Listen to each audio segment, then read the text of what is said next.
Cool to see us. And hey everyone, hope you guys are all doing well. I had to do a few things like on my end with audio, so if there's any audio issues or anything like that, please let us know. That way we can go ahead and change some things. But thank you guys for being here, and welcome to the season 2 of Phoenix by Night. We have an amazing cast for you this season, all that kind of stuff. So as we go ahead and get this going, I'm going to go ahead and go around the room and have everyone introduce themselves with their full chest. That way we know how amazing and wonderful they are. And if they do well, then they are gonna get a free reroll for their first one. If they do bad, then they're gonna have to roll it twice and choose the lowest of the result for one of the dice. So hopefully they use their full chest and take all the space that they're given. So we're gonna start off first off with all the way from the UK, Rising Valkyrie, Apex Predator, looking to take it in season was 11, 10. So take it away, Rising Valkyrie. Tell us about how amazing you are. Hello, hello. I'm Jess. You can find me at Rising Valkyrie on Instagram. That's where I post everything, all my promotions and stuffs. I've been trying to use Twitter more. Go check it out at Rising Valkyrie J. However, it's a bit of like a tumbleweed area, so good luck with that. Yeah, I'm in this series. I'm also in Taya, which is coming back soon, right, D'Angelo? Yep, Next that's week. right. Yep. Wednesdays, and yeah, just chilling, having fun, seeing where it takes me. Nice. I like it. And then going over to Pawn Place. Tell us about how wonderful you are. Hello, I'm Pond Plays. I'm pretty stinking wonderful. You can find me on all social medias except for Instagram. I'm Pond Plays Games because someone was really inconsiderate and had Pond Plays already. But you can find me on Monday nights. I play Dungeons and Dragons at 7 p.m. Yeehaw time or Central time over at Fateful Encounters, where we play Fate's Fortune on Monday nights. Tuesday nights we do Curse of Strahd. Wednesday nights we do one shots, and Thursday nights we have a talk show. And then you can find me every Friday night over on Quest Vault at 7:30 Mountain Time, because time zones, where I play more Dungeons and Dragons. And we're finishing up the final campaign. I'm helping out my friends over there, and then I will also be appearing, I believe, on season 2. And then I am also working on a show. I had a couple of bumps in life's road. But hopefully here soon we will be getting that going, where I will be hosting and running a game on every other Wednesday over on the initiative order. So keep your eye out on my socials for that information. Yeah. And then going over to an Arizona homie, Guilty Cosplay. Tell us about how fantastic you are. Hello, I'm Guilty Cosplay. I play mostly indie games and make cosplay and stuff here on Twitch. You can find me everywhere on socials at Guilty Cosplay, and in the Twitchosphere on Monday nights, I play a weird Western Forge in the Dark game called Fistful of Darkness on Topari Chill. And Fridays, I am in a limited run Pathfinder 2 campaign where we're all evil characters, and it just started last night. I'm super excited, and that's on Q Times. And then on my own channel as well, intermittently with all of these new games. But best place to keep up with me is probably Twitter. So super excited to be here. Thank you. Yeah, I'm so excited. My name is D'Angelo Murillo. I'm going to be the storyteller for this evening. I host a lot of channel or events on my channel that bring more representation and more like positivity and all this sort of stuff to our community in various ways. And one aspect about this game is that during the season, there is going to be a tip link. Every episode, you're able to throw money at the players to be able to one, fund their hopes and dreams and pay their rent. Two, to change the game in wonderful ways. So if you're on desktop, you can actually scroll down and you can see a banner for Phoenix by Night, and you can see various things that you can influence and all that kind of stuff. Or if you just want to tip money to make sure that goes to the cast, at the end of the night, we're going to split it 4 ways for this episode, 5 ways in normal episodes and everything like that. And yeah, so it should be really cool. So if you want to help the cast out, whether it be mechanically or financially, you have the option to do so, and it should be really, really cool. So Phoenix by Night is a chronicle that I've come up with. This is the second season. A brief recap of the first season. It followed a young vampire by the name of Susie, who was trying to figure out everything that was going on in her life, and she ended up becoming a kindred by an anarch vampire who's very powerful. She made a lot of friends. She got into a lot of shenanigans. At the end of the day, all she wanted to do was finish her cosplay to go to Phoenix Comic Con to show it off to the world, and to finish that one last thing in her mortal life before she left it behind and entered her kindred life. Unfortunately, what had happened at that event was that there was a gathering of werewolves and witches and kindred there, so much so to the point where the Second Inquisition, who are like modern day witch hunters, a secret branch of the government, at least in this chronicle, ended up catching wind of it, raided the facility. A huge all-out battle happened. Everyone scattered to the winds, and this chronicle takes place months after that event. So it's same day and same time as right now, at least Pacific Standard Time. November 6th, 5:19 p.m. Well, actually, no, that's not gonna work out. We're gonna say it's November 7th because it's gonna be about 3 a.m. currently. Otherwise, they'd all die because it's something. So, what's happening now is that over these months, everything's grown in aggression for the Second Inquisition and the world, as various TikToks and live streams and all this sort of stuff came out about witches using spells and werewolves transforming and kindred being quicker than bullets, or being able to take huge shots to the chest and everything.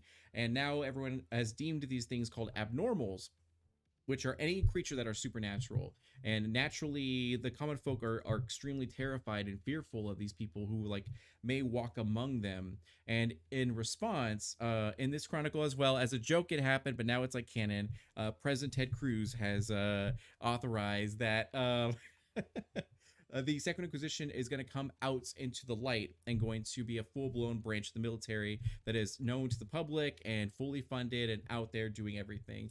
So what's happened recently is, one, it was a whisper. Two, it was a presence of the Second Inquisition, where you see them on street corners and just monitoring places.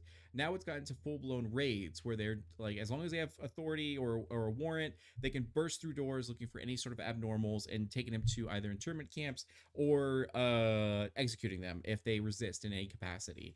And they have silver bullets and they have fire, incendiary rounds and all this sort of stuff that's happening. Various werewolves and witches and vampires are actually, or kindred, are actually turncoating and betraying their own kin to be able to actually get safety or sanctuary from this new world sort of order. And unfortunately, our three heroes are actually going through this right now, as well, as they came from different walks of life. I don't believe any of them were very like militaristic or super, ready to throw hands or anything like that. They just lived their normal unlives and all and everything. And now it's gotten so desperate that they've all either pulled in a lot of favors or paid a lot of money to be able to get transported secretly and covertly to down south to Mexico, where things are a lot more lax and safer for abnormals. And right now they're approaching what they know is to be a safe haven, where they're only going to be for tonight before they get transported tomorrow. A place called Rush Park, which is a children's play place over in like Scottsdale, sort of Arizona. It's 3 a.m. There's barely anyone around. You hear the sounds of sirens in the distance, and you guys have either parked your cars or walked here or got here in some way, shape, or form. But you guys are kindred. You can see in the night. You can clearly see that there is this building, and there's one employee of Rush Park. You can see his sort of like uniform, and his name is like Rusty, and he's just kind of smoking a cigarette and is on his phone, leaning against the wall. And you know that you were given like a password that I totally forgot, that I'm going to need to look up really quick. And that password is, yes. So when you go to the safe haven, someone's going to say, "United we stand," and your cue is to say, "Or divided we fall." That is what you're paying for. And when that's said, you should be welcomed into the safe haven. Now, as you're approaching, you do see you guys and like two other kindred who are kind of looking very scared, unsure, and they kind of all like, you guys kind of congregate a little bit. And is there anything you'd like to say or do? Actually, let's go around and have you guys introduce your physical appearance first, as you guys can now see each other in darkness. Starting off with opposite rotation, so we'll go to Ivy. Tell us about what Ivy looks like. Ivy is a 5'6" uh, person. They have short, blonde, sort of spiky hair, and they dress just sort of very normally. They're currently wearing a sundress with some tights and like a little cardigan over it, some short little booty heels, and they are carrying a large tote bag that looks like it's full of stuff. And just sort of looking around, not scared, just annoyed mostly that she has to be here. Perfect. And then to the right of you, probably about like 20 feet away, hopping a fence or just walking through something is going to be Juniper. So give us a description of Juniper.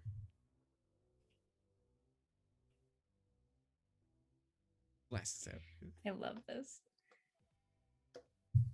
Juniper has called her driver, who is also her community space manager, who is also her shop manager, who is also her personal assistant, who is also her ghoul, Alma, to give her a ride to this meetup thing.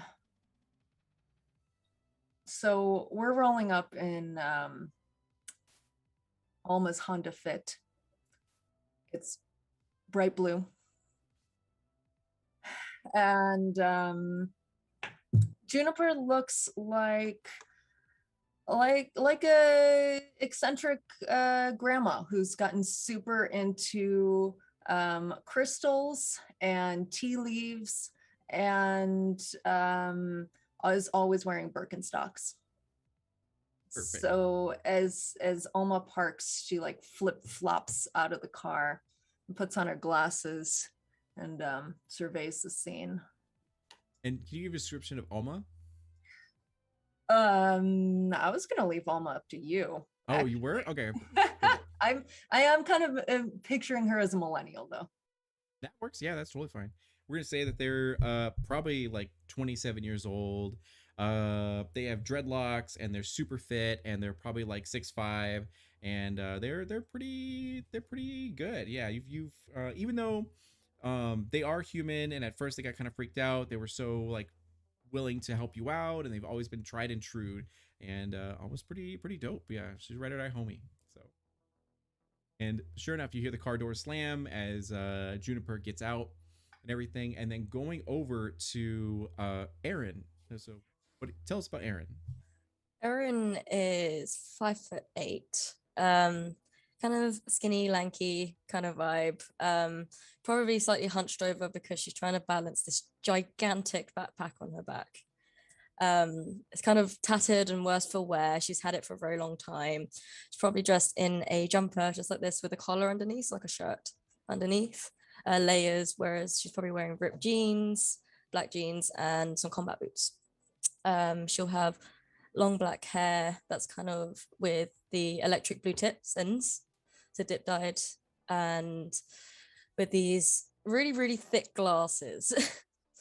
Really stands out from her outfit. However, she's probably hunched over, mumbling to herself, saying, "That should have worked. Why didn't it work? I did the calculations. They were correct. I swear.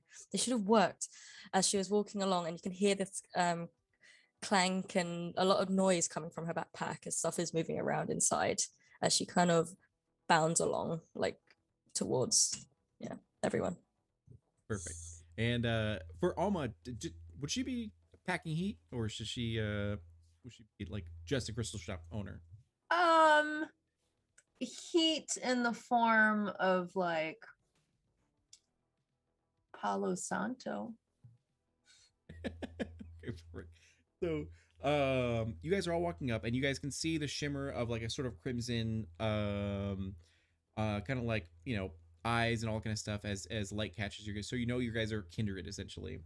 And you see there's two other people that come up that look pretty normal, you know. Maybe one of them's in like a cheap business suit and the other one is about maybe 35 years old with a bunch of tattoos and everything, and they kind of like roll up with you guys and like, are you guys are you cool? Are you here for the the Haven thing? As they're kind of like, Are you nervous? And one of them was like, "Yeah, I'm super nervous. I was like, my coterie got like destroyed in like one night, essentially, and like I paid like my whole life savings to be here. This better be legit." As he like freaks out a little bit. That sounds really stressful for you. I'm so sorry you're dealing with that much weight on your shoulders. Thank you, Jacob, as he kind of like waves to you guys. Ivy. And he'll shake it as you guys begin to sort of approach to this actual building. And you see he seems human. As you get close, you can immediately like sort of feel the warmth from him. You see him sort of sweating a little bit. You see him just like on his phone using technology, no problem, and all that. By the way, fun fact, I forgot to tell you about guys this, but if you have no points in technology, you can't use cell phones. You can't do anything like that. So just letting you guys know about that aspect. I'm like But if over here looking Um, at my. Okay. I activate awe okay, perfect. because if You're gonna there's activate? humans around, I want them to love me. Perfect. So you activate we're gonna say just that you don't have to do a rouse. I don't know if you have to do a rouse for that, actually. Sure. Good question.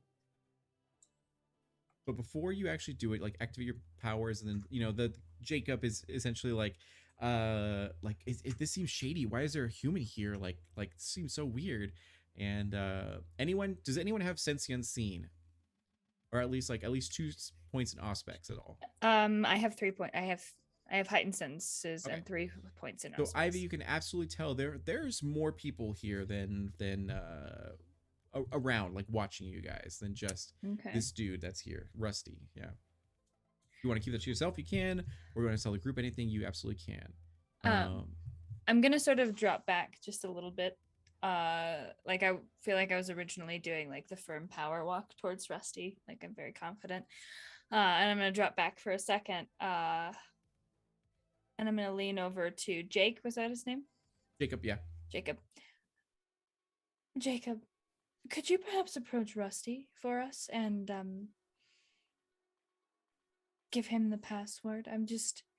I'm a little bit nervous, you see, and I don't want to make him feel nervous either.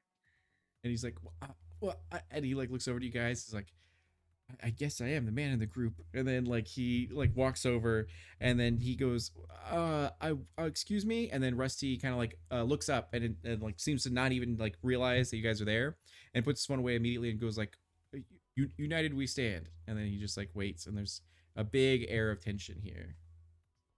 I'm gonna reach into my bag, and I'm gonna put my hand on my heat because I am packing. And I'm just like, And then Rusty will wait, and then Jacob's completely blinked as he's like, as he looks back at the group, kind of. Don't help him. And as a reminder, you guys know that the password was or divided we fall. Yeah. Mm-hmm. Anyone like to say anything? Jacob. He's like, I forgot. Hold on, I think it's on my phone. As he pulls out his phone. Oh no and no then, no no no no! Put the phone away, Jacob. This is something you should have in your mind. I'm blinking. I have anxiety. He's like freaking out, and You dropped your entire life savings on this. You're anxious about giving a password. That seems suspicious. I'll step forward and put a hand on Jacob's back and say to Rusty, "Or united we fall." And then Rusty like feels at ease as he's like, you got to say, like, you're supposed to say something after this. And then after the words leave your mouth, he just gives a huge sigh of relief. And then you do see on Jacob's phone, he does open it up, and it says like, "Or divided we fall," on like a notepad, on his sort of phone. And he's like, "Oh, I swear I had it." And he like kind of shows the phone to Rusty to like try to concrete, safeguard his stuff. And then Rusty's like, "All right." And then immediately you see 4 Nosferatu completely appear from the shadows. They were invisible before, now they are able to be seen. If you don't know what a Nosferatu is a very particular vampire clan that look horrific. They're immediately breached masquerade the moment that they're seen, but they do have the power to obfuscate, which is like where you are able to bend the light around, not be seen by other people, even kindred and everything. And you do see that they're packing heat. They got automatic rifles and everything. As one of them steps forward, and goes like, you should have paperwork, whether digitally or physically, just show it to us and we'll be able to confirm that you're supposed to be here, and like quickly get inside, as you guys all have those documents on you, whether it be physical or digital. uh One by one you show your stuff, and then they all let you inside.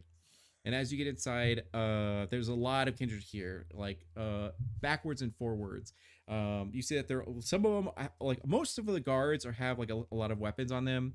They're like over monitors. They're checking out different things. They have cell phones everywhere, and you see that there's a lot of people in bunk beds, just like kind of like waiting and talking with each other. You even get a horrific smell in your nose of werewolves that are actually in the corner. There's like three of them that are just kind of like by themselves, as well as like one witch that's kind of like, by herself, as all these kindreds are kind of from different walks of life. You see like hardcore anarchs, middle of the road, or like Camarilla servants that have all just kind of like been forced to sort of flee in this moment.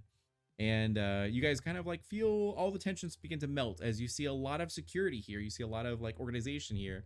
And one of the women come up, who's a guard, who's a Nosferatu, tells you that, like, I understand that this is like your Ivy, Juniper, and then Aaron. Is that correct?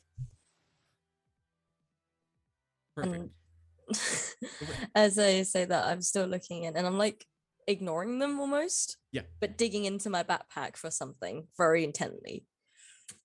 You got a gun. I'm just kidding.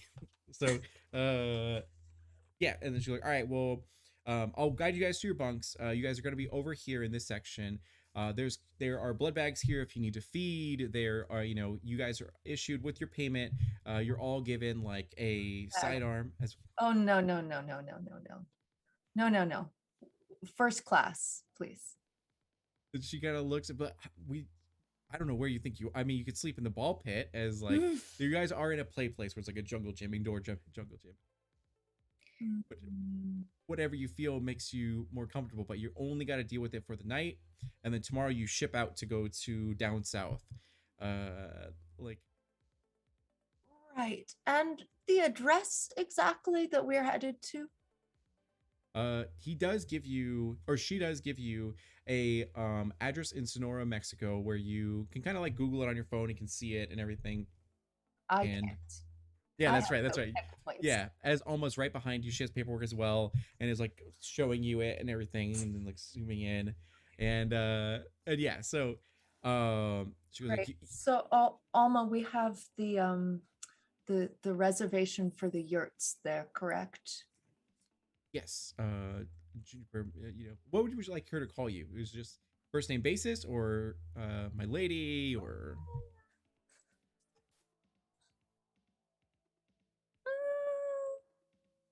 That's a good question. you can think on it if you like to, and then Ms. like Franklin? Ms. Miss Franklin? Franklin. Ms. Sure. Franklin. Yeah. Of course, Miss Okay. Franklin. It is there, and she like pulls up the reservation and all that. Right. So our congregation should be arriving night after next. Yes, I will not be partaking in blood bags. Okay. Then she was like, of course. And then the guard is like, okay, so here you guys go, as she leads you to the back, and you do see 4 bunk beds, one for each of you, and then Alma as well, as and they hand you like essentially like a sandwich bag of like a small 9mm handgun, as well as like one extra clip, and all that kind of stuff. And they go like, this is sort of what you paid for, and hopefully you won't have to use it, but if you do, this will be better than nothing. Like, do any of you know how you handle this at all? As Alma like takes the handbag It for you. just Yeah. almost fingies. Exactly. Imagine Juniper's like, Yep. And Alma has like a comforter as well, and also like pillows from like, yeah. So he goes, all right, well, here's the deal. You're gonna stay here. It's almost daytime, so you just have to deal with daytime. Once that happens, we'll wake you guys up. We're gonna get you guys into various like essentially huge trailers, and be able to get you all the way down south. It should be quick. It should be quiet. We paid off a lot of people. Everything should be good. If you have any questions, we're gonna be wandering around here. There are thin bloods that will be during the day time, sort of security, and you just have to like sleep through everything, and then you'll be. And you trust them? And she goes, we, and then you do see that a lot of them, the guards do have Anarch sort of tattoos. And like, we're all dedicated to the cause. Speaking of which, I know that you guys have paid a lot of money for this, but if any of you like to like join the rebellion and stay and be able to help us fight, we need every soldier we can get. But you guys have paid handsomely to get out of this conflict. So there's no worries if you want to go, but it's just like a question. Keep it in mind if you want to change your mind, find us. Otherwise, if you need anything, just let us know. Can I just go set up my station, please? Can I just, and I point towards the bunk beds and like the bottom bunk. Goes like, "Hey, go for it," as he sort of like walks away after giving you guys a nod, and then Alma, before anything, goes like, "Do you want the top bunk as always, or do you want?"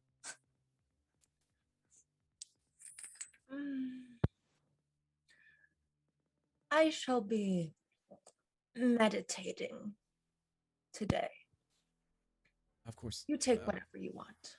of course, Miss Franklin. As she sets up your thing in the bottom bunk, so it's as easy as possible, and sets up your comforter and your pillows and fluffs them up, and like and does whatever she can to make your more enjoyable, and just stands guard by you the whole entire time. And you have a bit of time as you guys are all settling into your sort of bunks and kind of like exchange glances, and yeah. So, what would you guys like to say or do? Well, or if you just like to rest, and you can do that as well. Walking over to the bunk, I would have finally gotten out of my backpack what I was looking for. And it'd be just this metal sphere. And I just pressed this one button, a very, very minute button in the back. And it was coded as the color was red. And as I click it, this sphere comes to life.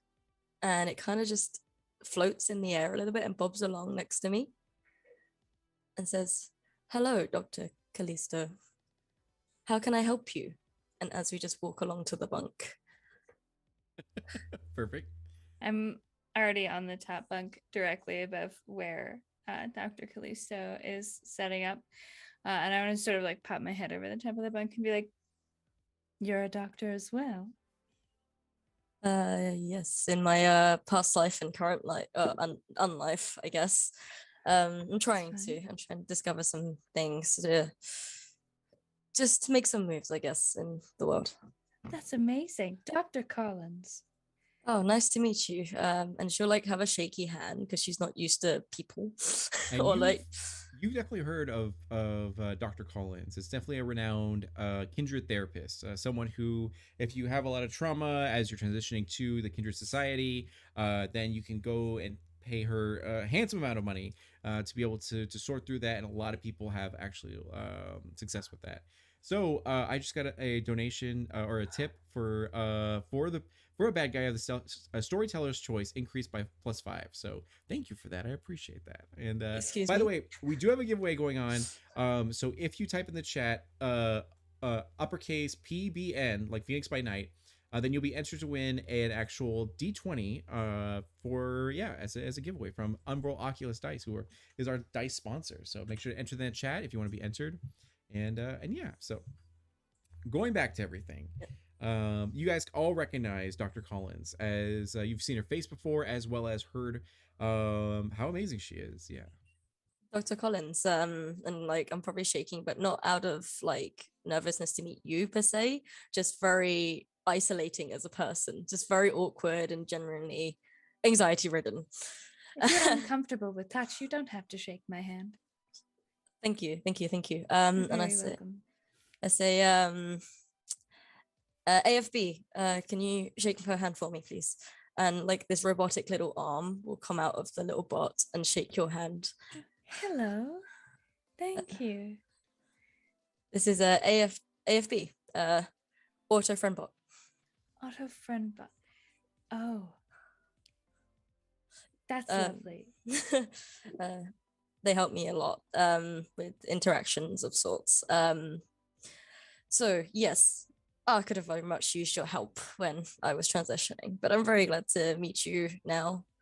I guess. If you ever need anything, especially while we're traveling, travel can be extremely stressful. Feel free to talk to me. I don't charge while I'm on vacation.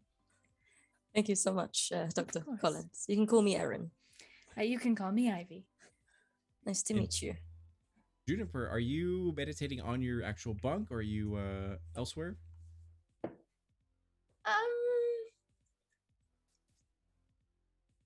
It's a little too hectic in here.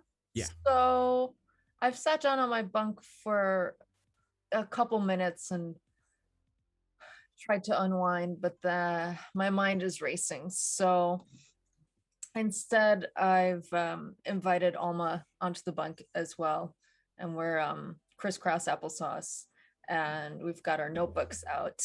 Yeah. And I'm Bullet going journals. over, Yeah. I'm going over the agenda with her for the moonlit retreat that we are planning to the glamping ground right next door to where our safe house is.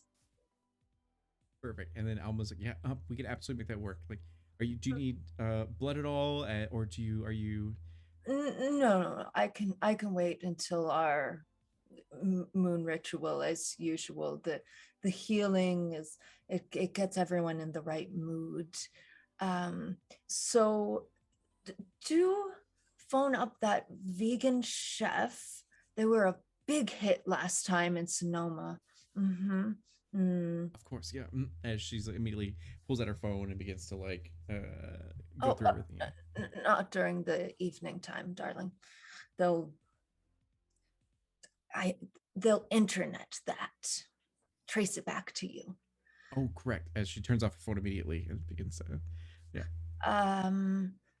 And then for the decor, I was thinking rustic chic with a hint of danger. Brilliant, as always, Miss Franklin. Like that El Chapo show. That's a good idea. Good idea. And then, as she's, a passport now to get south of the border. we have them already there, Miss Franklin. Huh. Back in my day, you could just walk across. As she goes through your Gucci bag, Prada bag, and yeah, and then fishes out, yeah, some passports. Now I believe, Ivy has an actual identity. So like if the FBI catches her, then she already has a made up identity. And then we're gonna say Juniper, with all of her wealth, yeah, will also have that. Aaron, I'm not so sure. Yeah. I created an online persona, like Perfect, yeah. through my technology and everything else. So there's a widespread of like this random person that she is. Perfect. And the night winds on, as the guards kind of go like, all right, and the bunk beds are all in this like indoor play place. So like next to you is probably like a huge like slide that kids would go through, and there's a ball pit, and there's like a small little station of everything, and it's very obnoxious with color. Thankfully none of you are toreadors, right? Oh, I think that's Jade, actually. Okay, yeah. So if she was here, she'd hate it. But like you guys are like, all right, whatever, it's fine. As the guards come around and are like, all right, we need everyone to like, quiet down. We're gonna go ahead and just get ready for daytime, as they begin to like block out anywhere that the sun can come through. And yeah. You there? Come here. As one of the guards seems to be a Bruja who's pretty thick, as he comes over, he's like, can I help you, ma'am or miss? Yes. You seem extremely stressed. I wanted to give you this amethyst. Thank you. As he like looks at it and is like, I appreciate this. Yeah. That's great. And all right, good. I turn to Juniper in the other bunk, and I say, you weren't very good with technology, correct? I think I heard.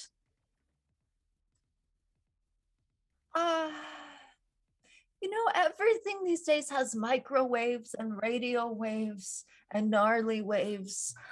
It's just not worth it to keep up, and it's changing so quickly. First it was the telegraph, now it's the textograph. Do you have a phone, by any chance? Alma has my phone. Can I borrow that? No, but I can show it to you. As she like pulls out the phone, turns it on, and then like holds it, and then lets you navigate through it. Yeah. I can make it a lot easier, the interface for your boss to use. I can make it very, very simple if you'd like me to. So this will be a roll if you want to do. Okay, so perfect. So first roll of the night. So what you're gonna do is you're gonna go ahead and assemble your dice pool. So you can choose two aspects. So it can be attributes, which will be intelligence, I believe, would more than likely be it. I'm trying to find it. Give me a second. Or was it be wits, maybe? Open up the actual character. Intelligence, I've got 4 dots. Perfect. So each one of those dots is going to represent your actual the dice pool. So Okay. for Aaron, yes. So you have 4 intelligence, and then you're going to choose one of your skills or one of your disciplines. So skills, for example, you could do science or sorry, it's probably technology actually. So you get 2 dice for that. So your Okay. dice pool will be 6. Okay. And what is your ultimate goal to try to make it so that way vampires can use it, like use technology essentially? My goal is for Juniper to use it, like be able to use it without having, like struggling to use it. So as much as I would, for example. That works. All right, so go. Large text mode. Yeah. Yeah.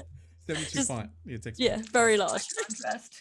So you're gonna need 4 successes for this. Okay. Because essentially the reason why she can't do it is because she's so vampiric that it doesn't register her hands essentially and like all that kind of stuff. Like so she can rouse the blood to be able to make herself more human-like and be able to use it. But so anyways, you're gonna need 4 successes for this. So go to roll, use one of your hunger die and replace one of the dice in your dice pool. So make sure to do that as well.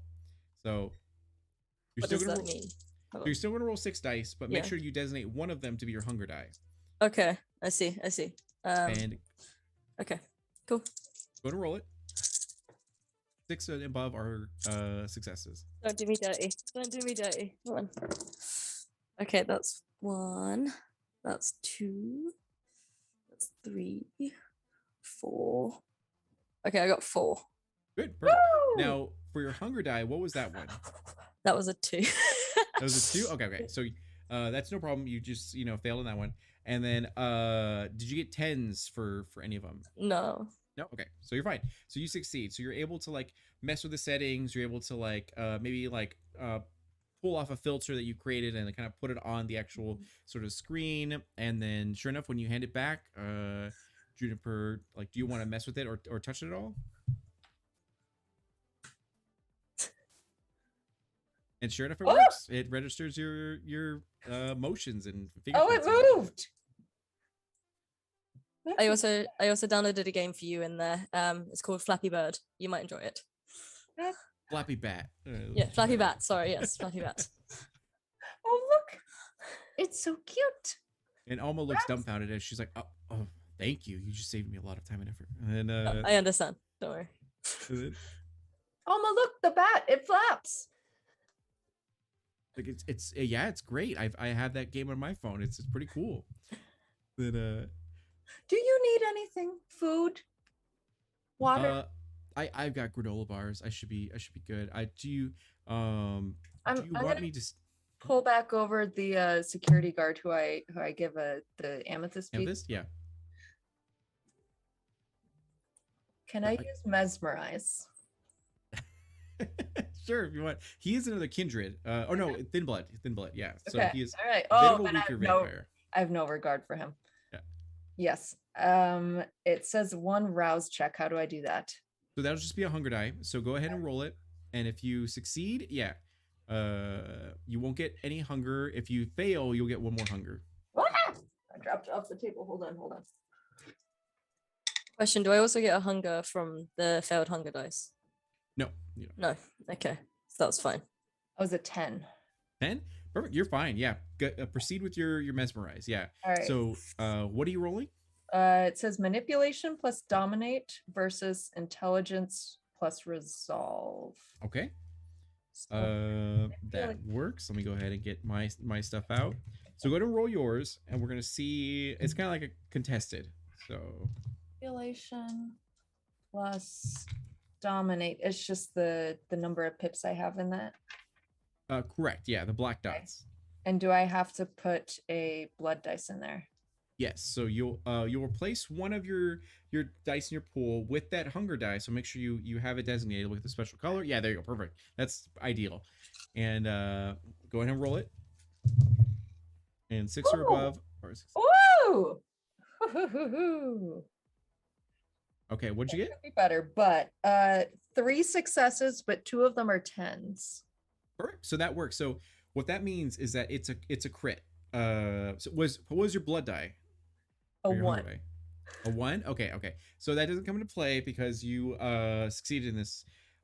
So what happens is that you had like 3 successes, but since 2 of them are a hunger die, that doubles, so it turns into 4 successes. Yeah, so it's a big. So you have 5 essentially. So you beat him by 1. So you are able to mesmerize him as he looks deeply into your eyes. And what would you like to say or do? Go to In-N-Out and get Alma a double animal style with fries, extra crispy. He'll look to you and be like, "Do you want it protein style?" Alma? Yeah, I'm watching my weight. Yes. Yes, right away as he like wanders off, and then Can the I- command. Can I cloud memory and make him forget that command because she's gonna give us all away for a double from In-N-Out, and I'm not about that life. Let alone him being burnt alive in the sun. You're like, oh, He's wait. blood, he'll be fine. So thin bloods, take essentially half damage from the sun, so they can survive in the sun, but not like totally fully. So I'm gonna hop down and I'm just gonna run. I'm gonna like go grab him by the back of the shirt, and I want to just be like, forget. Wait, yeah. Okay, so go ahead and bring up cloud memory. This poor man. Hold on, I gotta good. fix 2 for these 6. It's Okay. like brain's gonna be melted. I know. Okay, so it's for me it's charisma and dominate versus his wits and resolve, I think. Is it a rouse check at all? Uttering the phrase forget, the user can make the dominated victim forget the current moment as well as the last few minutes, enough to make a superficial feeding or a chance at meeting. I don't think so. No Okay, 'cause routes, it it's- says free. No rouse. Oh yeah, Perfect. cost That works. free. All right, so go ahead and roll your dice. So you add all the black dots essentially on a character sheet for both of those things you're rolling for. Okay, so it is. Sorry, I have to find everything on there. You're good. And if you need help, I do have your character sheet pulled up. Okay, so that's 1, 2, 3 for charisma, and wits is 2, so that's 5 plus 1 hunger die, right? You will replace one of the dice in your pool with that hunger die. Oh, okay, Yeah. perfect.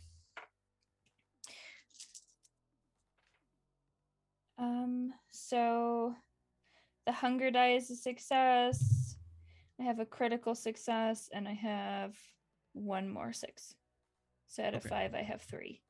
Bert, you got more successes than he did.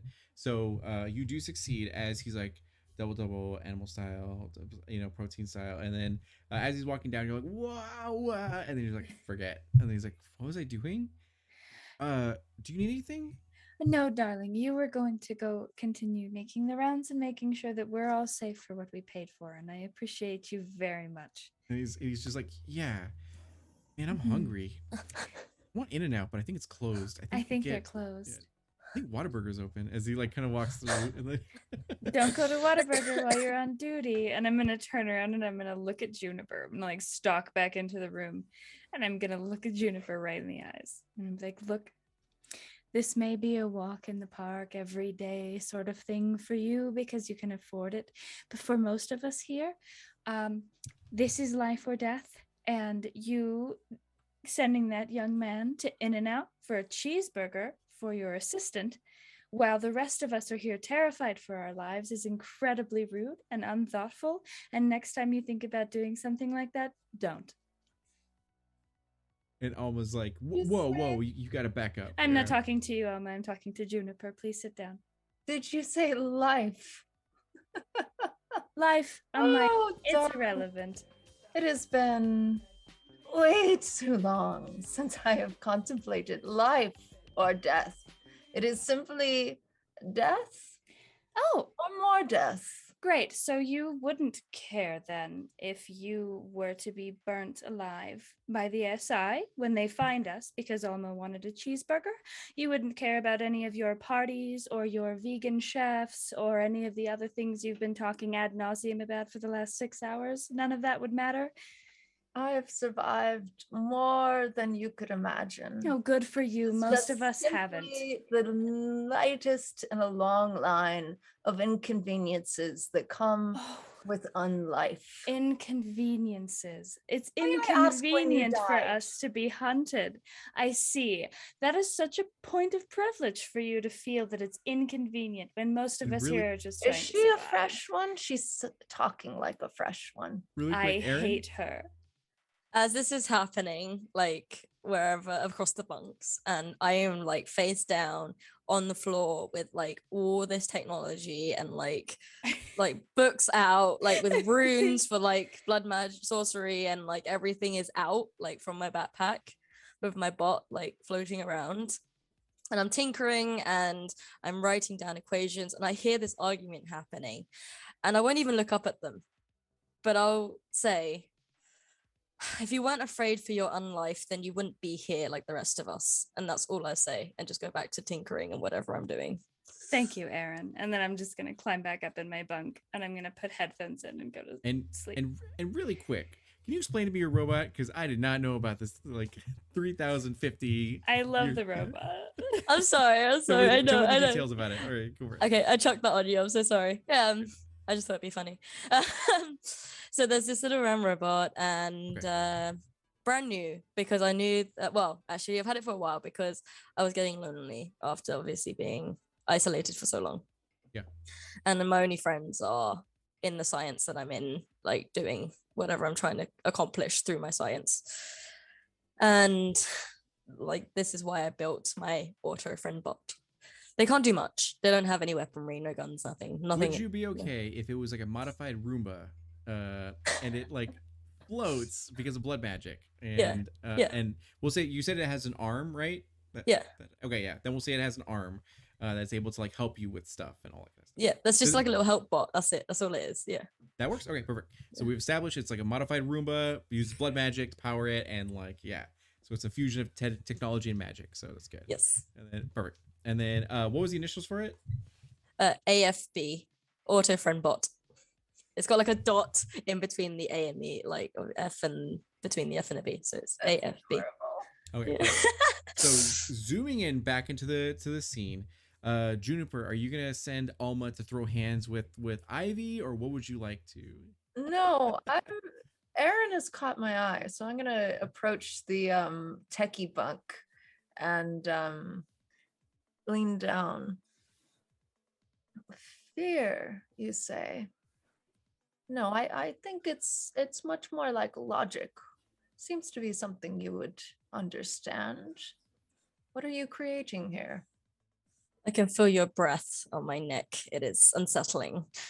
It is not at me possibly out of fear, but out of survival of sorts, and therefore some form of minute fear. That will see you through the long night. Survival.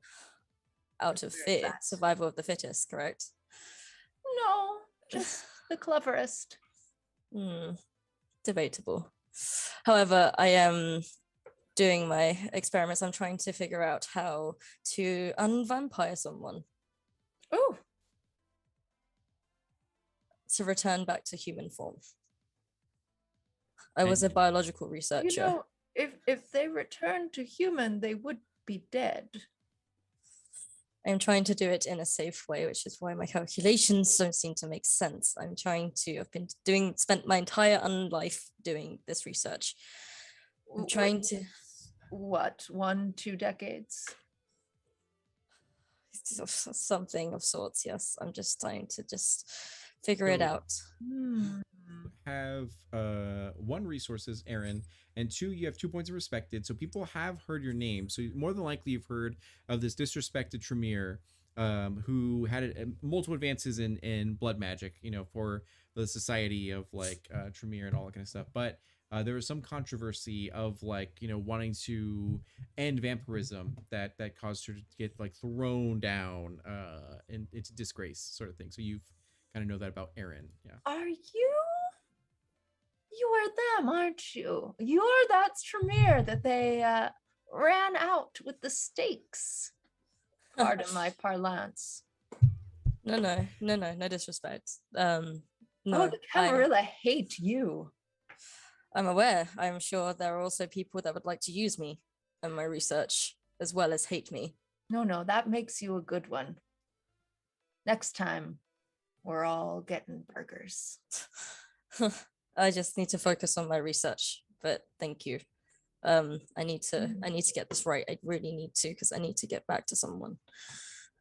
So at this moment, the guards begin to like, all right, everyone, quiet down, get some rest. It's gonna be a long journey tomorrow night. So again, blood bags, everything like that, and then everyone begins to just like settle in and begin to just like pass out and rest and sleep. So do you guys sleep? And specifically for Alma, do you have her stand guard like all day, or do you have her rest or anything like that?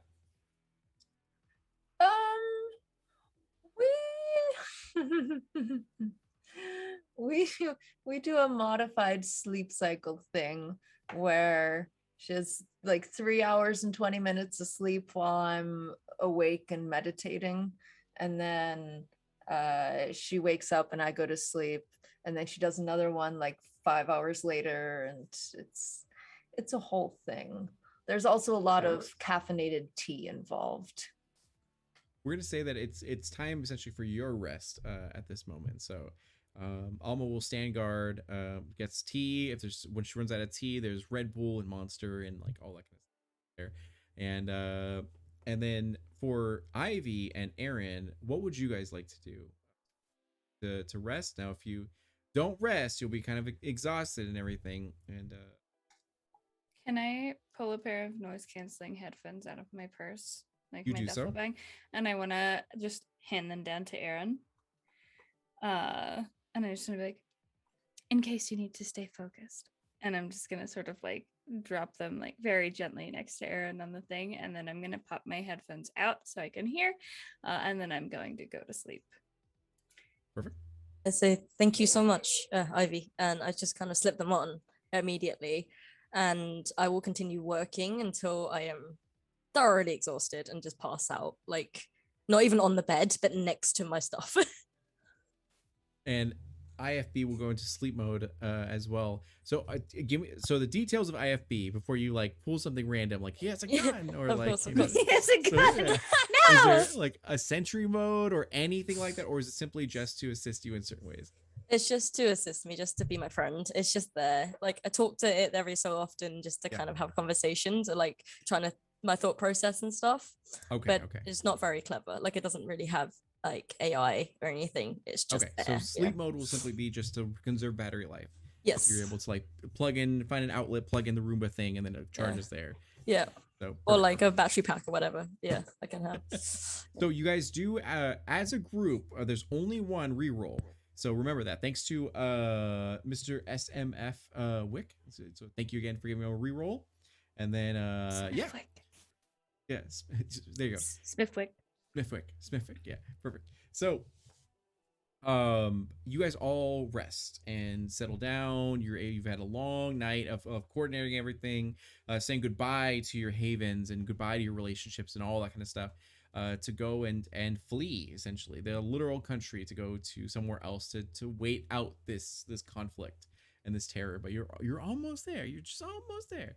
And during the middle of the sleep, as you're sort of resting, you guys will first, it's going to be Juniper, because Alma is going to be awake, as Alma will immediately just like rouse you sort of awake and be like, Miss Franklin, you're gonna have to get up. There's been a sort of a breach essentially, and Oh, no. and as you wake up, you hear the sounds of screaming of different kindred. As you can look, there were probably like 60 total sort of kindred and people here. in this sort of indoor play place as you hear the sounds of gunshots and fire begin to erupt as the sound of like you can see literally see holes in the wall that just are fresh and like debris coming down as certain people are heavy sleepers and other people are just like sort of there as Alma like wakes you up and then looks over to Aaron and sort of Ivy and then wakes like them up as well. Yes, yes, get them, darling. Thank you. And sure enough, you guys are all like being woken now as you still have your handgun that you were sort of given. Now to help you, Aaron, you are a blood mage, so you Mhm. have the three sort of disciplines. Mm-hmm. And those disciplines are your like special powers essentially. You're probably gonna do a rouse check, which is the only way you can like well not the only way, but like one of the ways you can gain hunger. Mm-hmm. So you have corrosive vitae where you can cut yourself and it's like acidic.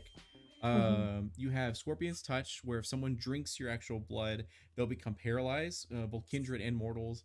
And then Taste for Blood, I think that's where you, if you taste their blood, you're able to identify a lot of information about the individual. And then you also have Dominate Cloud Memory as well. So the pages listed on your sheet will guide you towards those areas. Okay. And if you need to, in the chat channel, you can go to the pinned and then see the Google Doc or the Google. So perfect. And then you guys got another reroll thanks to our client. So thank you so much. All right. Thank you. So bullets are flying. Everyone's stressed out as you hear people screaming, as you hear the sounds of a megaphone. Be like, do not resist. If you resist, you will be put down. You will all like get in your hands and knees and await for, arrest as you are like all abnormals must stand down as you hear the sounds of people like firing left, right, and center and everything. You look over and you can see that there's already been like a third of people that have died from this like raid essentially. And yeah, so what we're gonna do really quick is we'll have you roll a sort of initiative. I don't think there's a real initiative way in Vampire the Masquerade, so just like take a d10 and just roll it, and then I'll see in which order you guys sort of go. Juniper? Okay. 4. And then for Ivy, 4. And then for Aaron? I got a 9. 9? Okay, perfect. And then Alma will go when Juniper goes. But Alma's been like trained for this. She like already has a bulletproof vest on and she's like, thick and ready for combat. As so you guys are going through this. You're getting out of your bunks. And first one up is going to be Aaron. So right next to you, about like, we're going to say 10 feet away, is a gangrel kindred, who the gangrel are able to take on animalistic forms. So you see that their fingernails become like claws, extremely razor sharp, and they're taking on a Second Inquisition member as they're like just mowing him down with it seems like incendiary rounds. Now you guys know that the only way to kill sort of vampires is by cutting off their head, setting them on fire, or in certain cases, you can actually certain vampires are able to die by being staked and everything. But you guys, if you get staked, you're just gonna be paralyzed. You don't actually die full blown. But it seems like they're packing literal heat as they have incendiary rounds as this gangrel goes down, but not after like wounding this Second Inquisition member who's 10 feet away from you. So what would you like to do? I am going to. What is my range on my blood splatter thing? We'll say like 25 feet or something. Oh, okay. Then I'm just gonna grab, I don't know, something sharp, I guess I have. Sure. And just kind of spray towards that. IFB, knife mode. Yeah, exactly. Just like slash and then, we'll just see what happens. Okay, perfect. Do you have that page pulled up or do you want me to pull it up? Yeah, if you could. What page is it? 272. Okay. Yeah. So you see your companion immediately begin to activate her blood magic as she whips out like a knife and then cuts herself immediately.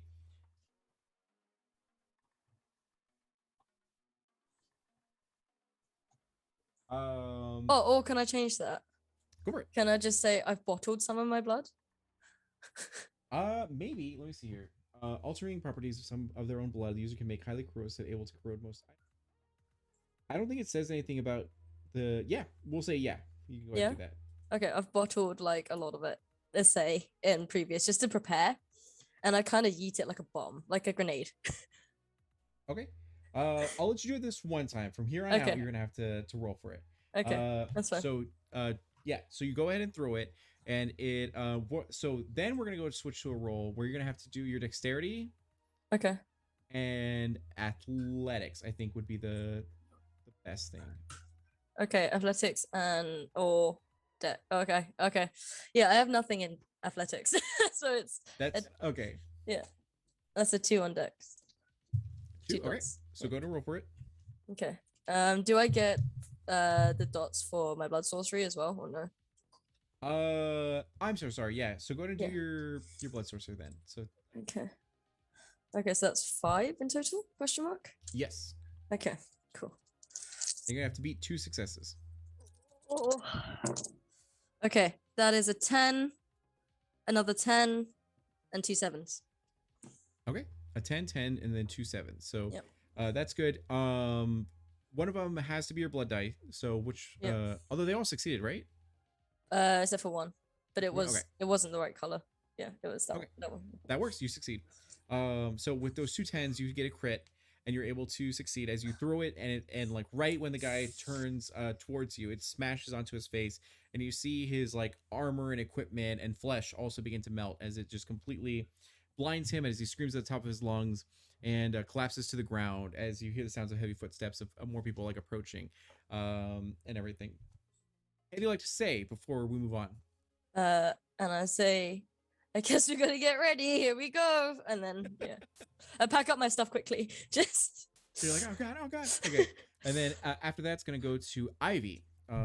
So coming up on the opposite side, like 20 feet from you, is a soldier who looks extremely terrified. You can see it in their eyes as they're holding the gun to the ground and they're kind of just looking around, not sure what to do. But they do make eye contact with you specifically.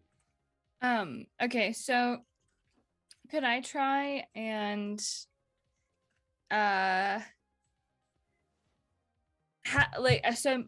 could I potentially try and like scry his soul and then shoot him or dominate him depending on what I see, or is that too much for my turn?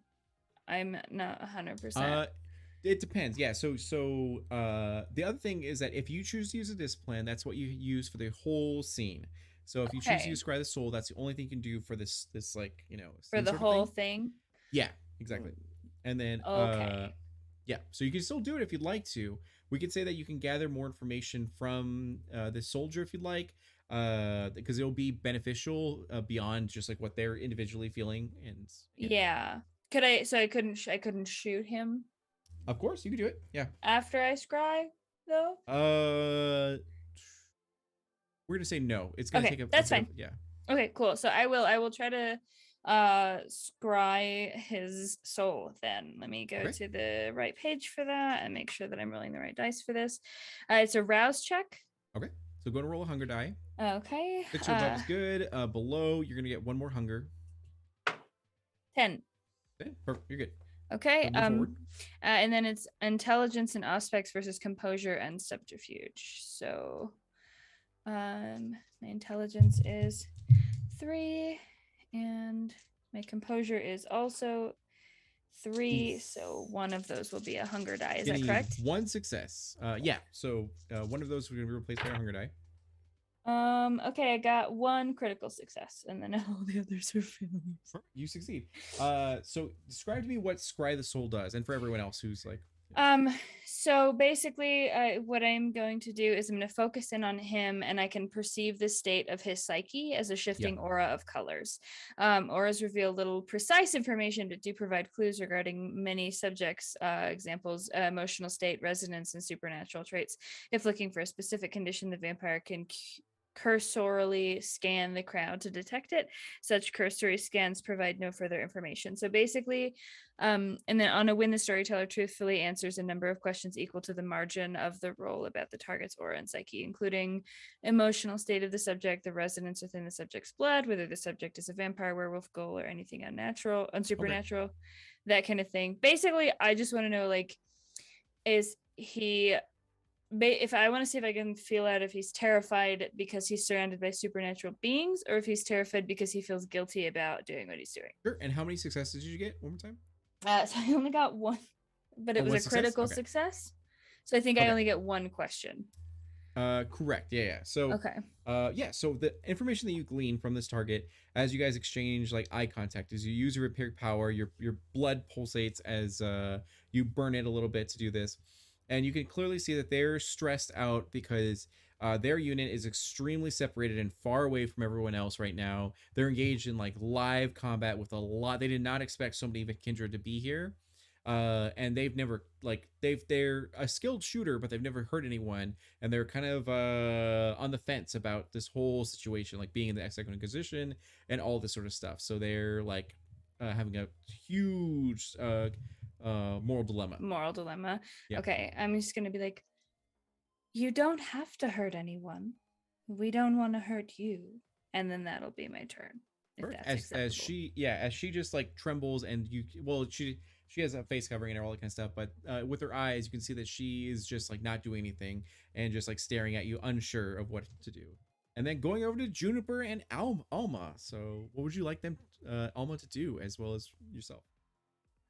So I'm gonna retreat to a, I guess, darker, quieter area in this place, like maybe the slide. Can I climb a couple Absolutely. feet They're up huge the tubes that slide? like, yeah, they go up. Yeah. Perfect. Okay.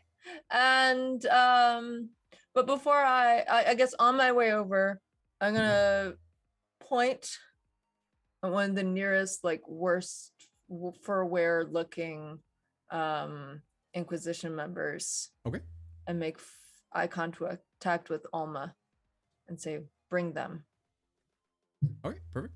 Like and just confirm to bring them in here to you? Into the slide. Okay, perfect. So Alma immediately like runs over to finally getting into the ball pit. There you go. Yeah. So the Alma like goes to the ball pit and then finds one of them, as there's a couple kindred that were actually sleeping in the ball pit. It's like, hey, it'd be fun to sleep in the ball pit. And now there's balls flying everywhere. So Alma's going over to get them, and I'm going to say that she is good with stamina and beefy with athletics. So that'll be 6, and hunger because she's human.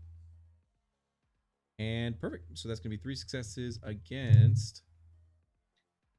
Yeah, okay. So 3 successes against 2. So she is able to grab like one of them, like a man that's like, you know, smaller than her and everything, and is able to just like pull her and force them into the actual slide area towards you, as they're like not fully in, but they're like pressed against the slide. As she goes like, Miss Franklin. Thank you, darling. Okay, so since we're both in the slide, would you say this is potentially a relatively quiet place?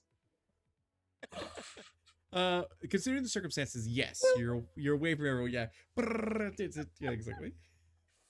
Okay, well then I'm gonna try again to mesmerize this individual. I fail my rouse check, so I get hungrier. Okay. But I am rolling, yeah, like manipulation and dominate versus their intelligence and resolve. Okay. I got 2 successes. I got 3. Great, you succeed. Perfect. But so you mesmerize them. Oh, okay. All right. I'm going to tell them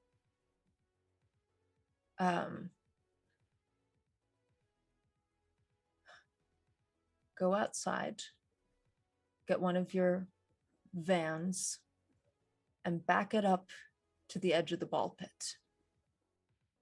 Then sit there and wait for me. And then you see him like he's resisting, and he's like, no, please don't kill me, like don't feed on me. And then as he makes eye contact with you, his eyes dilate essentially, and he's like, yes, as he's like let go by Alma, and then sure enough like hurries outside. Before you go, darling, and also take this cloudy opal, put it on the dashboard. I want to purge the car. he takes it, and then he's like, of course, as he like runs like out like with it outstretched essentially during this battlefield. And he leaves, yeah. And for this scene. So for the second exposition, there is one of them that comes up onto Aaron and sees what you did to their colleague and is like, oh shit, as they look to you and begin to unload and try to hit you. So what you're gonna do is you're gonna do a dexterity, and then it would be like dexterity athletics to be able to try to like get out of the way. Or I will say in this situation, you can try to do survival as well, if you want to, if you have any points in there. I don't know if you do though, but yeah. Okay. I have no points in survival athletics. It's hard out here in these streets for a Oof. scientist and a Oof. blood mage. So, all right, roll your dexterity then. Okay. And then they're gonna roll their firearms. They are a trained soldier, and then as well as their dexterity. Oof, okay. And well, okay, they got one success. Okay. How'd you do? I got a 7 and an 8. 7 and 8. Okay, you got 2 successes, so you succeed. So what happens is that they get terrified as what the soldier that you had the corrosive like vitae on, it like leans over to them and their face is like half gone and melted, and they're like, please save me and help me, and they're like, oh shit. So they look to you and try to shoot you, but their colleague is so frantic that it messes up their aim and just shoots above you as you probably swipe your stuff and then swipe IFB and then like go wherever you'd like to. How far are they from me, the one that tried to shoot at me? About 20 feet away. Yeah. Okay, I'm yeeting another bottle at them. You're like, ah. Yeah, panic. You can see Ivy like talking down a soldier successfully, and then you see Juniper just like mesmerizing. Mm-hmm. Sorry about that. A soldier. Yeah. So your companions are doing quite well as you are, but yeah. I'm not. I don't have much to help me. You probably see the bottom half of both Alma and this soldier like sticking out of the slide. Yeah. And like the trains of my like hippie skirt. There's also a plastic window that you can see through that. Like, yeah. So you can see me in the slide. Exactly. And you see that the battle's not going very well. Like the second position are taking down people, and your ranks are sort of thinning. So if I'll let you do like a sort of movement. Would you like to move close to Ivy or move closer to Juniper? Okay. Let me think. Okay, so how many soldiers are closest to me right now? There's 4. Yeah. 2 of them are engaged, and one of them has his face melted, and the other one's like trying to shoot you, but is being kind of assaulted by their comrade. Yeah. And how far are they from each other? 2 of them are right on top of each other. The other 2 are about like 10 feet away. Okay. Let me think. Oh, how far is Ivy and Juniper from me? Ivy's like 15 feet away, maybe less, yeah. And then Juniper is like 35 feet away. Okay, I'm gonna move to the max distance I can throw things at. So 25 feet, you said, right? Yep. So you'll be right next to Ivy, as you're backing up with all your stuff. I'll back up next to Ivy with this heavy backpack and like trying to saunter over, and I'll turn and still face the soldiers, the 2 that are right next to each other, or at least on top of each other. Okay. And then meanwhile, this soldier gets like spooked by hearing the screams of their ally, and then looking around at everyone as they're looking to you, Ivy, and he's like, I never wanted this. I didn't want to do anything of this, as she's like having a panic attack and like falling like back essentially, and taking steps backwards. So as she's having a panic attack, I want to be like, it's okay. 10 things you can see. 10 things you can see. 9 things that you can feel. I just punched my microphone, and I'm gonna go through like the steps of like coming down from a panic attack, and I'm gonna be like, we didn't want this either. You wanted to exist. We wanted to exist. If you come over here, we can do our best to keep you safe, and we can keep you safe from the terrible people who are making you do these harmful actions. And I'm just gonna like very gently like put my arms out, and I'm gonna be like, I don't want to hurt you. Aaron doesn't want to hurt you. We just want to leave here and get somewhere safe. It's Perfect. okay. As Erin like has a knife to her hand, ready to let go. They're like, This yeah, is self-defense. yeah, yeah. So, Don't hurt her, Aaron. go ahead and and roll your charisma, manipulation, and then one of your skills if you'd like to, for Okay, so persuasion probably, 1, 2, 3. and see if you can convince her in her frantic state to be able to come over to you. 1, 2. Okay, metal dice is my blood dice. 1, I have 3 successes. 2, 3. So I have 4 for manipulation, 3 for charisma. Ooh, nice. And then I guess it would like the skill would be persuasion. Yeah, I would say so. Okay, so let me. Oh, sorry. You're gonna choose one of them, either charisma or manipulation, and then persuasion. Yeah. I see. Okay, cool. So then I'll just stick with these. And then do I need to add a hunger die or switch one out? Yes. Yeah. Okay, I will switch out.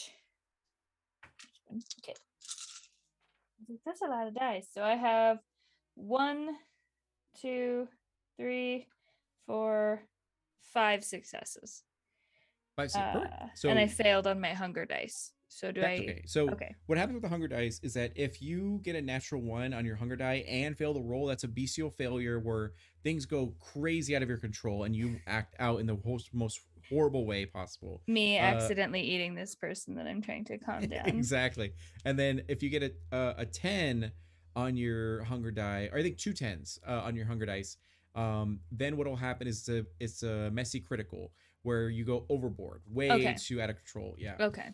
So you succeed in this as they let down their guard and they kind of like let down their stance and kind of walk towards you, just like fearful, like a doe, and like all that kind of stuff. Okay. And then, it's okay. I hug them. I hug them when they get to me. I'm like, shh.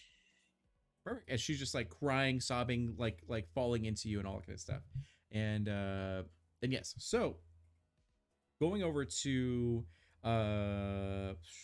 Alma, there is a soldier that's nearby that kind of like sees Alma, recognizes that she's not associated with anyone there, and then goes like, "Hey, you stand down!" As Alma is like not standing down, and they engage in a firefight essentially. So for Alma, we're gonna give her 5 dice, which is going to be 3 successes, and then for soldier, that's okay. So what you see is an exchange of fire as Alma gets shot in the shoulder and then like collapses a little bit. Not like dead or anything like that, but does get wounded as she fires back into the soldier, and it does hit him, but not as impactful as because of the bodyguard armor and everything like that. But he is taking shots and now is very fearful and finds cover. As you see a little bit of her blood splatters onto the actual like slide that's near you. And going over to Aaron, it is your turn. So in the arms of Ivy is a second position soldier who seems just sobbing and crying. And meanwhile, the 4 soldiers that were like nearby you, one of them is trying to approach as they're like being assaulted by their companion, but like pushes him to the side of the wall to like head over to you. What would you like to do?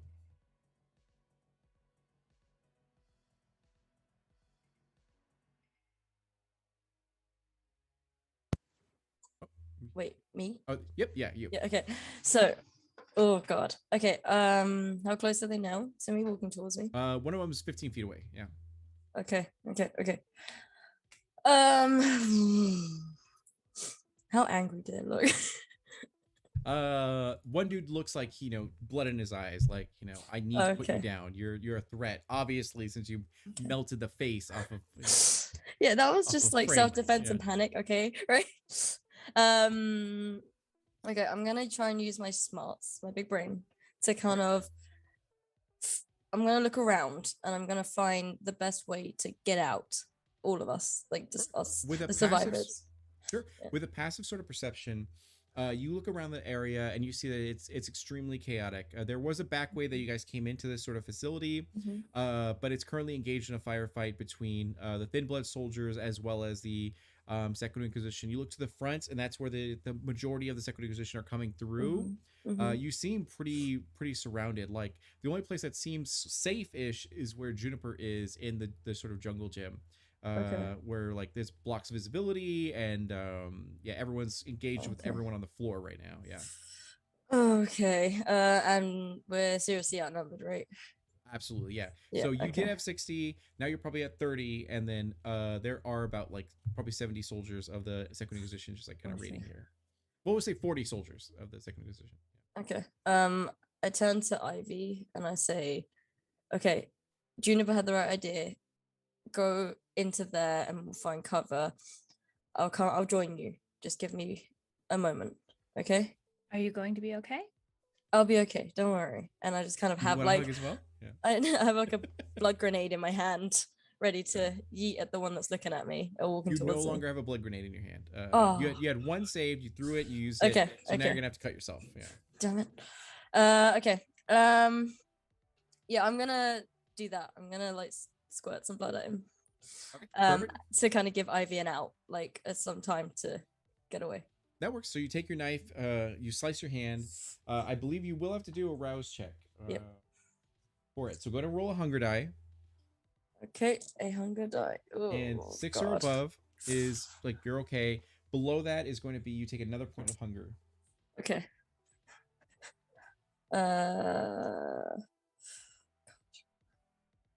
Can I use a reroll? For hunger dice, no, you can't do it for rouse check. Okay. What do you get? I Oh, got I'm a- so sorry. For people that donated, yes, you can. So go to roll. I'm gonna ask the group. Can I use it?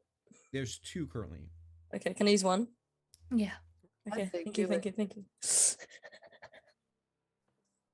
Okay. Oh, thank you. Thank you. Thank you. Thank you. Thank you. That is a 9. As you sprayed, you felt yourself getting hungrier, and then you realized you cannot be hungry at this time, and you like stifled it down. Yeah. No hungry. No. Bad hungry. Yeah. Okay. Angela, we started tonight at 1, right? You started tonight at 3 a.m. Sorry, 1 hunger. Oh, I'm sorry about that. Yeah. Okay. 1 hunger. Yeah. Just making sure. Thank you. Okay. Now what do I do? Yes. So you take your blade, you slash it across your hand. You're able to keep yourself together, and you throw your vitae out at people. Now, because you had to roll, you don't have to aim for this one. So Okay. they're right in front of you. You shoot at them right before they can shoot. It splashes onto their gun and melts and corrodes the metal, and you see an explosion that kind of like backfires on them essentially. Uh-huh. And I as say, it gets on Ivy, the- run. Come on, And- baby. And I'm just gonna like and it'll transition to your turn. Yeah, Ivy. So you do have this soldier that's like terrified. She's like dropped her gun essentially. She has a Awesome. handgun on the side though. I'm gonna But, pick up her gun and I'm okay. gonna try and shove it into my handbag. It's like one of those like You partially did oversized, so. you Yeah. know, I just so that I don't have to have it in my hands. And then I'm gonna like interlock my fingers with her hands. And I'm gonna lean in and I'm gonna be like, it's going to be okay. Deep breaths. Come with me and everything will be fine. And I'm gonna just like start dragging her towards the ball pit. Because I'm trying to save this person genuinely. Perfect. You know. So you're making your way through like a battlefield and everything like that, and with movement, you're able to convince her as she just like stares at the ground and like is trying to process like everything that she's going through, and you make it to the actual entrance of the slide where you see Alma like hunched over a little bit, grasping her shoulder as she's like engaging in a firefight with a soldier. So you can move past them to go into the slide as well. Yeah, I want to do that. Can I Like, climb get in there. to like where Juniper is? Grown ass vampires like Jungle Gym. Yeah. Juniper. I know that we're not exactly friends, and that's fine. I have a huge favor to ask of you. Oh, you brought a could you- snack. Nope, not a snack. Could you do the thing where you make them think the thing, but it's calm? Can you do the calm? Please, for me. You owe me. I do. All right. And we'll say Not Ivy will wasting a sacrifice. rouse check on this. I'm just gonna cloud memory. Go for it. Yeah, that's fine. I'll sacrifice what? My turn. Yeah, you can sacrifice your turn so that Juniper can do this action, and then Juniper gets her own turn. Yeah. Yeah, I will absolutely sacrifice my turn so that Juniper Does can take it not hold. dominate. That is 2 and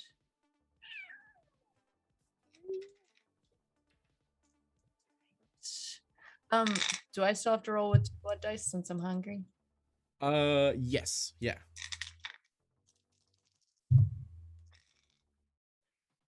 Okay, that is You need- 4 successes. Perfect. Okay, good. So she only had one, and because she already trusts Ivy and like all that kind of stuff. So she looks to your eyes, and then she gets extremely docile as she's like, what was I here for? What was I doing? And she's extremely just like in a huge fog as like bullet holes are literally being made like in this like plastic tube and all that kind of stuff. And We're yeah. going to go on a car ride.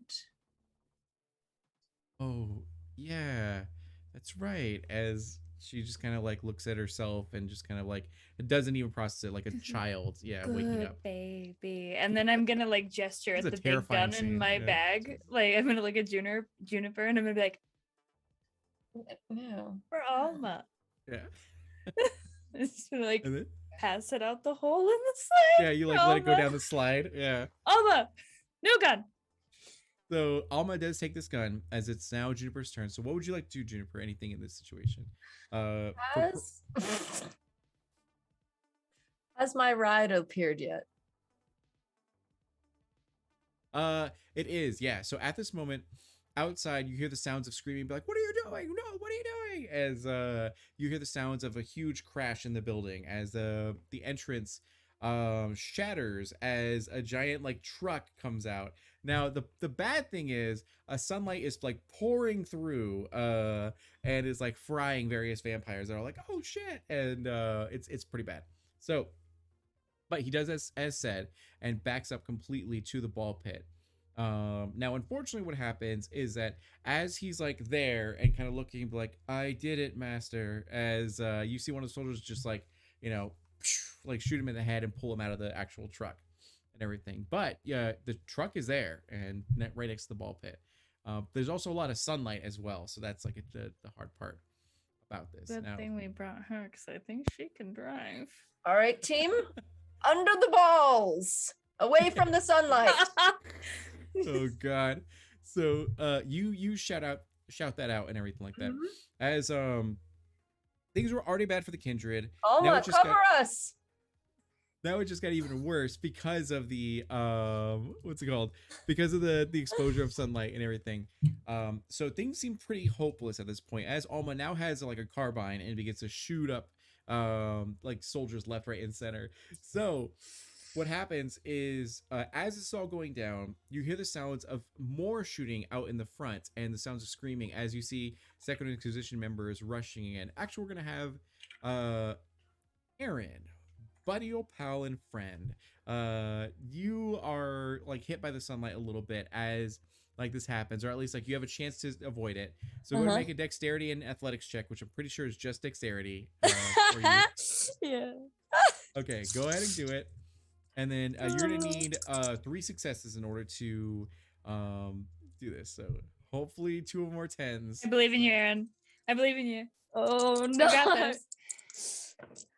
Come on. No, that's a 5 and an 8. 5 and an 8. Okay, so you have 1 success. So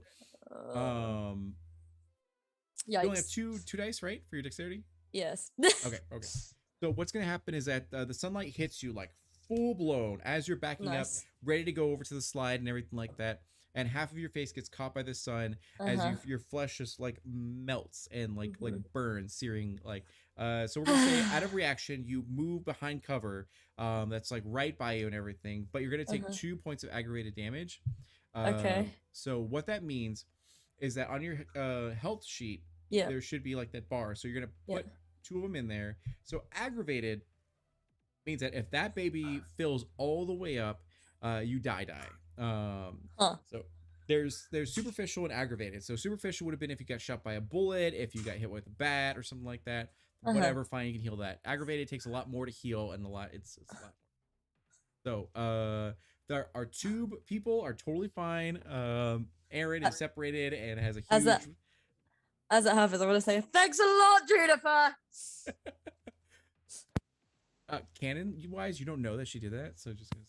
Sorry, I just say You have a feeling. No Yeah. matter. you're just gonna hear the word "fuck" really loudly. Yeah. Just like a massive scream of just "fuck." For sure. As thankfully, you do see that some of your corrosive vitae landed on the suit of the actual soldier that you were fighting, and he is like undressing completely, trying to get it off before the acid gets to his flesh, and like, yeah. So they're focused on their own thing. But what you can see and hear is the sound of various like soldiers all wearing Anarch garb rushing in to aid you guys, and like are essentially fending off the Second Inquisition as they put like a huge sort of tarp or no, they rush in, and you see that there's various of them with chests and crates, and you see a lot of them rush over to like you guys in the slide, and there's some people that head over to you, Aaron, in the back and everything. Unfortunately, you see Jacob dead on the ground, like bullets in his head from like his berry bullets and everything. But they open up the chest and they go like, you got to get in here. Like if you want to survive, you got to get into the chest. And it's a huge chest as and yeah, and I'm bringing her with me. they're like, wow, what? I guess. Don't And fucking then complain. it's just like, Cover us. We have a vehicle. and they're like, all right, we could do that, I guess. And then as they have a huge like tarp, and they kind of put it over as many kindred as they can find to like hide you guys from the actual light. But any exposure, you guys take damage. Aaron, baby, Aaron. Wait, Come to how do me. I heal? How do I heal? in this situation? You can essentially Bleeding. do a rouse check to see if you can heal 1 point of aggravated. Okay. Yeah. I hear that and I try and is there a safe way for me to run over to everyone? Is it You do still... see some of the soldiers coming over with chests to any kindred that are still alive, telling them like, you gotta get into the chest, like we're gonna close it up, we're gonna get you out of here, you need to do it immediately. As yeah, and the back way is now open as they're fighting for the back way as well. Yeah. Is my sense aura still up? We'll say yeah. Okay. Can I just see if any of the people who are like holding the chests have any malice? Sure. You kind of look over it, and you feel no, it's all like purpose, it's drive, it's like they're here to help you guys out. And Okay.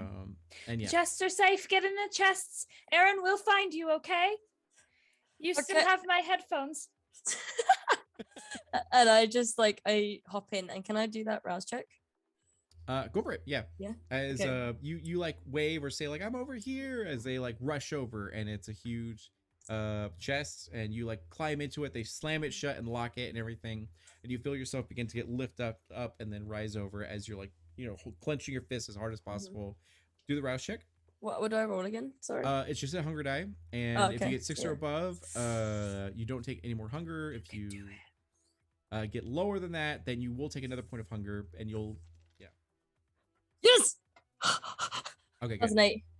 So you are able to heal, and you don't take an additional hunger, so you only heal for 1 aggravated Yeah, damage. That's Because fine. it's a big damage, yeah. Yeah. That's So And can I roll to convert Alma's aggravated damage to superficial?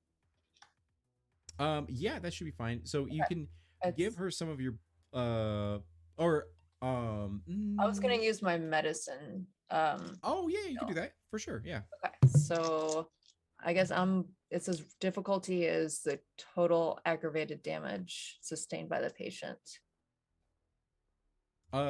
She will have 1 aggravated damage. Oh, okay. I hope one of these 6 succeeds. Yes. Perfect. We're good. Okay, good. As you're able to like bandage, whether it's like giving her some of your blood, or simply like applying whatever you need to, crystals onto the wound, and then Yep. I'm gonna put some like creosote balm on it, and then also wrap it very tightly with linen. perfect. As these soldiers are able to escort you guys out, there's only a handful of you that they're able to sort of get out. So one of them ended up going over to like you guys, putting the tarp over you, putting in the chest, whatever you can do. and then gets you into either the Hummer or various other vehicles as they just like zoom out, and sunlight is like full blown going through. There might be some small cracks through certain areas that you can see that just like burn the flesh out of like from different kindred, but you guys fortunately are safe from this, as you can hear the sounds of gunfire get further and further away, as you can just feel the ride of the bumps and the scrapes and everything. And yeah, so your plans are completely diverted. Excuse me, are we still going to Mexico? And then Alma is just like so all right, so would you like to be in the trunk or would you like to be in a chest? What would you like to do? The chest has I don't ride in objects like chests. perfect. So you're like covered like a rug, like over you, like a tarp. And and Alma is with you. You can hear her. And she was like, I don't think we're gonna go to Mexico, Miss Franklin. It's a good thing those reservations were refundable. And you guys ride long and far, and this is where we're gonna go ahead and take a 10-minute break to see where you guys end up. Go over it. Real quick, can I just know the name of the SI agent that I've kidnapped? See, Stacy Jenkins. Stacy Jenkins. Oh, Yep. I love her. I'm just cuddling with Stacy in the trunk. I'm like, As she's Like, still it's like, okay. wow, this is soft. As Yeah. she's like touching stuff. And yes, I'm definitely under a yoga mat. Yoga mat. Agree. Perfect. There you go. So good. All right, we're gonna go ahead and take a 10-minute break.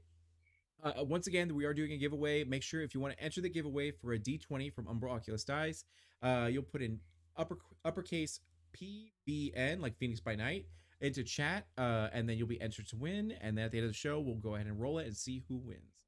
But yeah, this should be I love Kindred Smuggling it. Trip Insurance. There you go. Guys, soon. And bam. So now they can hear us. Welcome back, everyone. Thank you so much for bearing with our brief break as we Oh. got drinks and took care of business and all that kind of stuff. So we can see that we got props as well for for Juniper getting a yoga mat to be in character and everything. So good. I love it. Good stuff. So what we're gonna do is go ahead and go around the room to have everyone reintroduce themselves. That way we can tell about how amazing they are and all that kind of stuff. So we're gonna start off with we're gonna go with Guilty. Guilty Cosplay. Tell us about how amazing you are. Hello. Oh, thank you so much. Yeah, hi, I'm Guilty Cosplay. I stream TTRPGs and also make costumes and do other nerdy stuff on Twitch. You can find me everywhere at Guilty Cosplay. Monday nights on Party Chill, playing a weird Western shoot 'em up apocalypse game. And on Fridays on Q Times, playing Pathfinder. Nice. And then going over to Rising Valkyrie. Hi, I'm Jess. You can find me at Rising Valkyrie on Instagram, where all I post is possibly selfies and etc. etc. etc. But you can find anything that's coming up on shows and etc. on my stories or on posts. I am also in a series with D'Angelo's channel every other Wednesday called Taya, where I get to play emo sassy queen of sorts. We love that. Yeah, and this series. So I'm very excited to continue this and have fun with you. Yeah. And then going over to Pawn. Hi, I'm Pond. I'm Pond Plays or Pond Plays Games on Instagram, where I'm mostly active. I am on Twitter sometimes. But you can find me live on Twitch every Friday night over at Quest Vault, where we're playing Dungeons and Dragons 5e. We are coming towards the end of our campaign, so everything is super epic. It's really fun, lots of roleplay. We love it. And you can find me Monday nights over on Fateful Encounters, where we're playing, you guessed it, 5e. We are low level in that one. We just hit level 3, and it is super fun. I play a character who talks like this to everyone most of the days. It's really great. So thanks for having me. And then I'm here with D'Angelo every other Saturday playing Phoenix by Night, where I am a vampire. Yeah. Yeah. And then, perfect. So my name is D'Angelo Murillo. I'm the storyteller for this evening. This is my channel. Welcome. We're here to bring more representation and positivity to the community in any way we can. This is one of my projects of many that I have that are tabletop RPG focused. So this is Phoenix by Night Season 2. They are in a very tough pickle, as there's a group called the Second Inquisition, which are a military government-funded group that are there to hunt down any supernatural creatures. And they just had their safe haven raided by these Second Inquisition members during the daylight. So daylight is pouring through everywhere, but thankfully there were saviors that came through, put them in a majority of them into chests or yoga mats, and I was had able it to covered. literally, yeah, and then and was able to get out of there and ride to safety. So this is a Vampire the Masquerade 5th edition series. So yeah, should be really cool. So really quick, we are having a giveaway, so make sure if you would like to enter for an Umbra Oculus D20 to type into chat uppercase PBN, like Phoenix by Night, and be entered to win. At the end of the episode, we will go ahead and roll to see who won it and all that. So yeah, make sure to check it out, and thank you for stopping by and watching this. So here's the cast links, that way you guys check them out and everything. So it takes about like 20 minutes, 30 minutes of like hardcore driving and lots of bumps in the road and all that kind of stuff. But sure enough, everything does come to a screeching sort of halt, and you feel a lot of rumbles as you finally hear the sounds of people like around you guys opening up the trunks and everything. Thankfully for Juniper, she has more visibility than the rest of you because you guys are in trunks.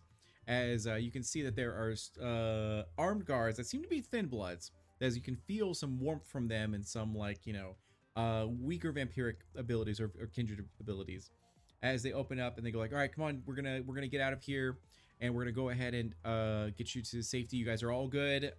We've lost them, and we lost the trail and everything, and they unlock the chests as well to allow you guys out. And you see that of like the 60 people that were in that sort of compound, only about 15 made it out of you guys. Oh. And you guys are all here, and you see all these sort of soldiers, very militaristic, whereas you see that there's the Anarch symbol that's on them, everything. Like, we're gonna need you guys to come over to like our actually like Great Hall. You see that you guys are in I was gonna say a out of business Canes, but I don't think that would ever happen. So we're gonna say that it's going to be a, oh, got it, Waterbed City. So yeah, real talk. When I was growing up for like 11 years, there was a building called Waterbed City that like survived through multiple recessions and never went out of business.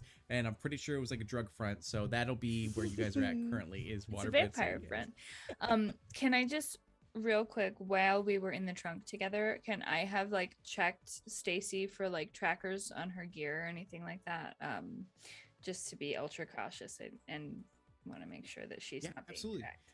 So go ahead and do wits, and then do science would probably be another good one, or whatever. Or you can use persuasion roll to sort of ask her like if she has anything, that way she herself can forfeit it over. Can I do like a manipulation, or would it be persuasion? We're just whatever you feel is more appropriate. Yeah, but you have to choose one attribute and then either one skill or one discipline. Okay, so we'll do manipulation and then persuasion. Okay, right? go for it. Okay, cool. And then she trusts you. She's still foggy brained. She got a one success. One success. Okay, and then let me put my hungry die in there. I got 1, 2, 3, 4, 5 successes. Nice. You dominated it completely. So she like looks to you and goes like, yeah, our like walkie talkies and our wristbands, they have like, as you hear it like clatter, and it was like unit 1730, like where are you, like report in, like we see that you're moving and all that kind of stuff. And then here you go, as she pulls off her like watch and everything. I would destroy them. Perfect. You do so. We're gonna say mid ride. You would. Yes. Right. Yeah. Like as soon as we got like stuck in there, like I would want to be like making sure we're not being tracked. Perfect. You do so during the middle of the rip. So as you get your chest like onto the ground and opened up. They see the second Inquisition member and they meet like pull her out and then take off all of her sort of gear for the same reasoning for that you had to find anything that was like a tracking device. And then after they clear her, they're like, what is she doing here? Like, what is? She wanted to give up being with the Second Inquisition. Trust me. And then they looked at you and they looked to her like, is that true? And then she's just like, yeah, you know my name. And then they're like, oh, okay, all right, well, maybe we'll be able to make use out of her. So Her name is Stacy Jenkins, and she belongs to me. they're like, all right, so they allow you to walk with her, but they pay extra special attention to you guys. Right. As like, we're gonna get to the basement, that's where like a majority of people are, let's get out of here.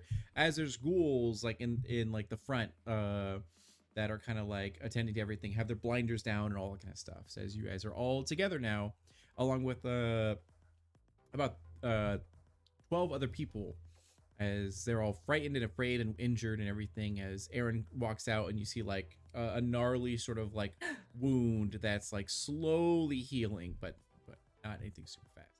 Aaron. And I say, I'm okay. I'm okay. I'm okay. I'm okay. Can I ask you guys for a favor? Mm-hmm. Can I have a sample of your blood? Sure. Thank you. Now, you know that Tremere are blood mages. Now, they are very particular because they actually became vampires through magic, not through like the normal bloodline sort of thing. They forced their way into there. So there is some sort of like skepticism and prejudice for Tremeres and all that kind of stuff. If you want to have your character participate in that, you can, or if you want to have them be more like open-minded, being like, oh, it's fine, it's whatever. Juniper is old school, so she immediately is like, Diablerie? Fuck out of here.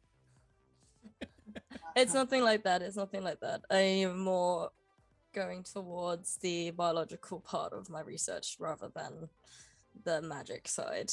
Trust me, I was removed from for a reason. I was exiled for a reason. Here you go. When we like super happy. Get to where we're going, you will tell me more about your research, and then I may give you some vitae. I understand. I understand the skepticism. Thank you for consideration and etc. etc. Thank you, Ivy. Appreciate the sample. I'm gonna need you, Aaron, to do a composure check because next to you is Alma, bleeding, legit blood, as you are wounded and okay. Yeah. And, you could heal quite fast if you. You're gonna need composure, and then you're gonna need. We're gonna say, what do we got? And that's gonna be.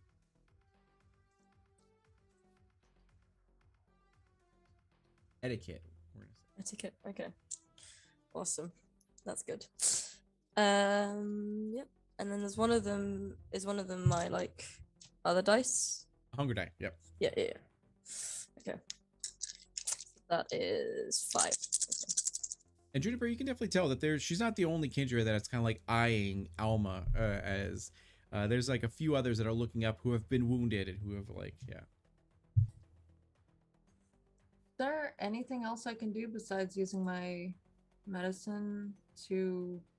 You can essentially I give. converted all her aggravated to superficial damage.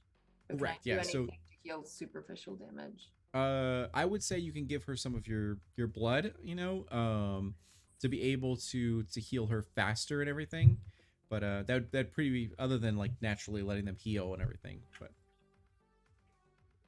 Aaron, That was a you 9. need 3 successes.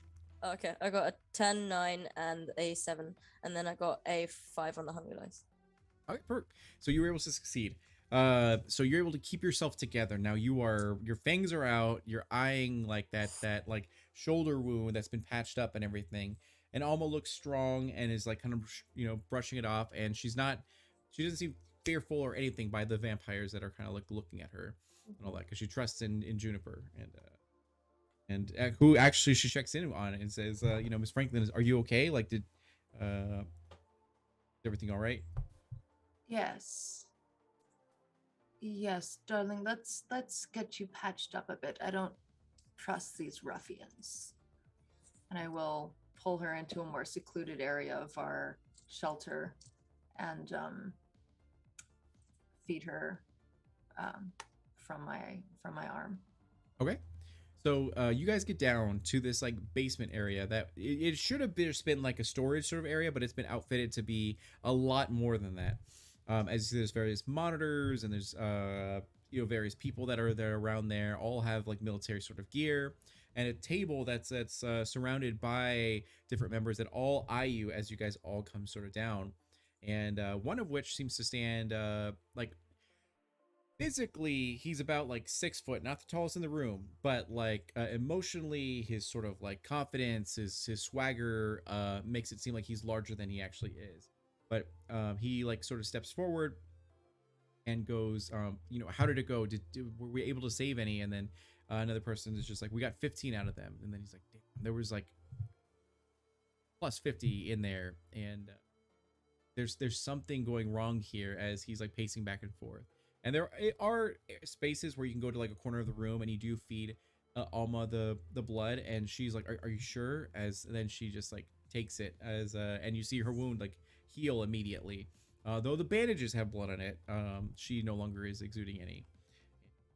Grateful for what you've done. Now she's got like a blood bond, so she is definitely like under your control, full blown. So so this figure that's standing and kind of like pacing back and forth goes like, well, I mean, I'm sorry we had to meet this way. My name is Uhuru, and I am currently the leader of the rebellion for saving, like, trying to fight back against all of the Second Inquisition and save our kin, whether they be werewolves or witches, doesn't matter anymore. We're all sort of into this together and everything. So I'm afraid that all of the safe havens that we've had last night were hits, or I guess today were hits. So information is leaking out from somewhere, and because of that, we can no longer organize operations to get people out of this area to Mexico. So as of right now, you're essentially either a bystander and we can keep you here, or we're gonna have to put you to work, essentially. This sort of stuff, and our ranks are thin, so we could really use your assistance. I'm going to walk right up to Uhuru and look them up and down. Can I roll any sort of check to like, can I vibe check this guy? Yeah, absolutely. So what you're gonna do is you're gonna probably do your wits, Okay. I would say, and then you're gonna do your insight to get that emotional intelligence to see if you can gather information about what this dude is bringing to the table. You can Okay. also do awareness if you'd like to, or whatever you feel is most relevant. I'll do wits and insight, and do I include my hunger die? Yes, yeah. Okay. Ooh. 5 successes. Damn. All right. So you needed 3 to succeed. So what happens at this moment is that you guys Sorry, does it make a difference that one of my successes was a 10 on a blood die? no, only if you got 2 crits on your actual hunger. Okay, sorry. So what happens is that you look him up and down and kind of gather information. You see that he's extremely strong of character. He really genuinely cares about the cause, and is disappointed he couldn't save more lives. And so he's trying to do everything he can. He seems very exhausted, very desperate, and very upfront about everything. Yeah, it seems like. And then so So the rebellion, are they the anarchs as well? Are they equivalent? Anarchs, yeah. Or- yeah. So Okay. you guys know that what's happened recently, or he'll actually tell you that, like, as you kind of like look him up and down and everything, and he goes, you may have come from Camarilla, you may have been the Anarchs or someone in between, but right now it doesn't matter as we're all flying the same banner, as we are all kindred, and we're being hunted every single day. You know, more and more coterie are split up, broken, and are killed because of everything. There is no trial, there is no anything, and intern mechanics are apparently horrible. The Camarilla, in response, have fled. The elder vampires have gone into hiding to protect themselves and wait this out as long as it takes until everything goes back to normal. However, anyone outside of high levels of the Camarilla are not didn't get that ticket out of here, and we have to face whatever's happening here in our local communities and everything. So I have gathered my anarchs and my local leaders and everything to be able to band together and help out. So all barons in Arizona are assisting with this. We are few, but we are mighty, and we're doing whatever we can to push back. And I'm sorry, all? Even Uh, Flagstaff. They even never come to these events. even Flagstaff is involved as well, and as they Uhuru kind of looks to you and then to Juniper specifically, and goes like, you must be Juniper Franklin. I understand. I saw your name on the sheet as well as Ivy Collins, and even Aaron Castillo. What, Callisto, is that what it is? Her last name? Yeah, Callisto. Yeah, Callisto. Yeah. Or yeah, like these are big names that we have here. I wanted to get you guys to express out of here because I respect each and every one of you and the contributions you made to our community, but unfortunately, How can I trust you? You were the people that I was also trying to get away from. right now you can't really, like, you just have to have faith essentially, because I offer you as much as I have with soldiers and tactics and safe havens, but Did you not just tell us that you have a rat within your organization, that all of your safe houses were breached? and he like definitely clears his throat as he goes, you're absolutely 100% correct. We thought we had everything under control, but it seems like someone somewhere has betrayed us. And the room gets filled with tension as everyone kind of exchanges glances with one another, and they're like, oh shit, like what do we like do? Is this all for naught and everything? But he goes, all we can do now is double our efforts and tighten security in every way, shape, and form, and we will find whoever this rat is and get them out of our ranks and be able to continue this hard fight that we have before us. And he goes, now I don't have a lot of time because I have to handle other matters and everything with strengthening security and what that means for everything, but you will be put into groups to be able to work together and accomplish different tasks that we are vital for us and we need assistance with. Now we know that you guys are not compromised because you are here, you're new and everything, and you were fleeing just like the rest of us. So we're gonna have you guys participate in some of this stuff. So they give you different like teams and all that stuff, and you guys are Echo 3. And they go like, you guys are in charge of your very first mission, which is simply to scouts.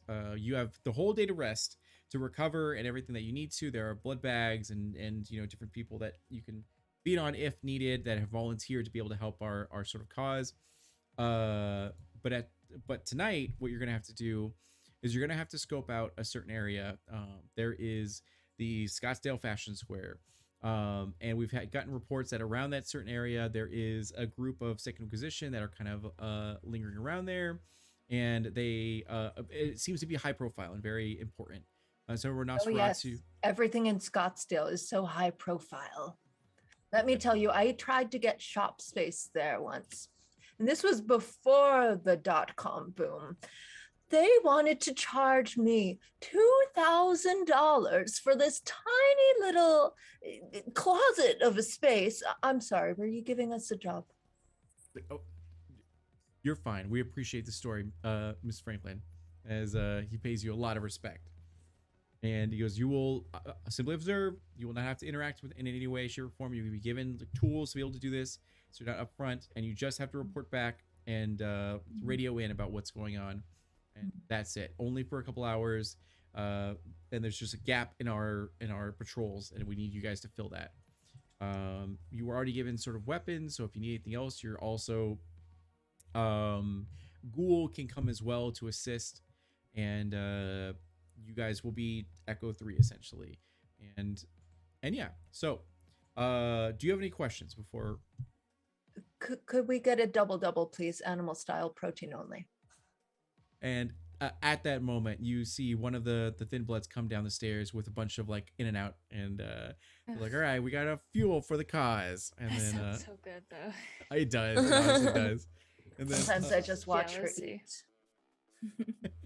so they come down, they give out food to everyone, and then Alma like hungrily takes one of them and then just like chows it down full blown, not even using a fork, just using their hands. And like, Rising Valkyrie, do you know what we're talking about? Do you have In and Out in UK? I don't know if you guys do. I Yeah, don't think so. they should. Okay, It's yeah, I have no a idea. great burger place. There's a lot of people who argue that it's not that great, but no, it's they're terrible, it's wrong.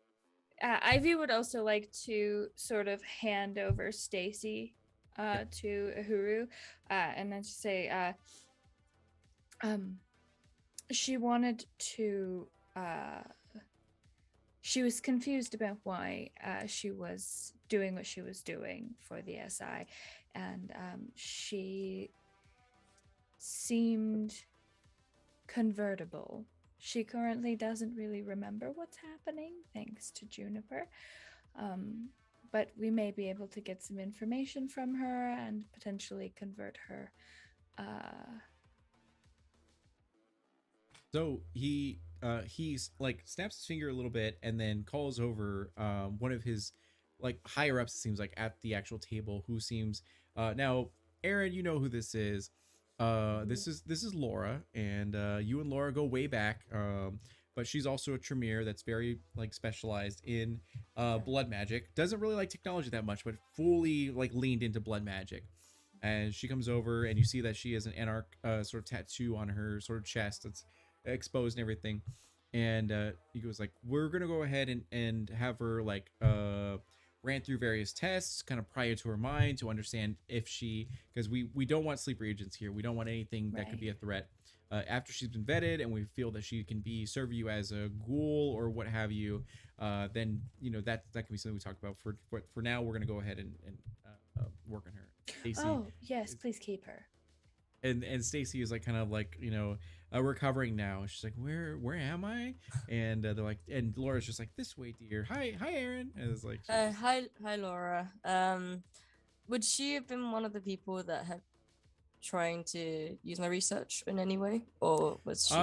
No. So Aaron's she'd been be helpful. sorry, not Aaron. Laura's been extremely dedicated into blood magic, but she's also very sort of not all there upstairs, to the point where she seems like she's kind of more of a genius in her craft but bad at social stuff, where she doesn't like, she can't read social cues very well. But she just go like, you know, this way, Stacy, I love that name, you're awesome, I'm glad you didn't die horribly like your friends. And then Stacy's just like, what? And then just take it to the other room. And yeah. Can I scan the room for the survivors and see if anyone like kind of dislikes me openly? Like I can see who has heard of me and dislikes me. Yeah, go for it. So that's going to be a wits, and then you can do awareness or insight. Okay. Yeah. Then I'm going to do awareness, and that is 5 dice, and that's including the hunger dice. You're going to need a 2 to succeed. Okay. Okay, that is a 6, a 9, a 7, and a 3 on the hunger. Okay. 6, 9, 7. So yeah, 3 successes. So that's good. So what happens is that you look around the room and you can see that of these 15 people, there are some that are disgusted with where they're at. Where they're like, oh my god, we have to deal with the anarchs again. Like we gotta leave. Like this is ridiculous. There's no way they can keep us safe. And like we're not gonna do their bidding. We paid a lot of money not to be here and everything. And they seem very arrogant. And there you do see some of them that definitely seem very conservative as kindred. That would have felt very like they don't like your research and they don't like you, even Tremere's in general. Yeah. And that's where you kind of gather from at least like 4 of them that are in this sort of area. Okay, then I'm gonna back away from them as far as I can and stay with my group, and just kind of hide, I guess, behind Ivy a little bit. Perfect. So in this time you're shown to a sort of like it's not a huge room, but they've kind of outfitted it with, you know, more bunk beds and areas that people can rest on the floor or what have you. And you guys are able to rest during this sort of daytime as everyone's going about. You actually feel safer here than you did in the other area, because these seem to be super dedicated. There's a lot more kindred here than Thin Bloods for security and everything. And yeah, you guys are together now. You can just simply just rest and recover, or you can converse if you'd like to. But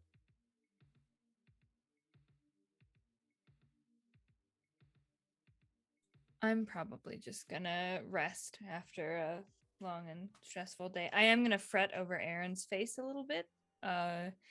You know, and I'm gonna just like, are you everything okay? Are you okay? Do you need blood? Do you need blood bags, healing, anything? oh, you did. I'll join in, and I'm gonna start like laying leaves along your face, like along the edge of the burn. Mhm. And I'll say, thank Stay you. still, darling. Thank you. No need to fret. No need to fret. I'm good. I'm good. I want to get to researching your blood, if that's possible, if that's okay. I just want to get down to it and get on with it. Well, please feel free to use the headphones. You can keep those so you can stay focused. Thank you so much. Thank you. I really appreciate it.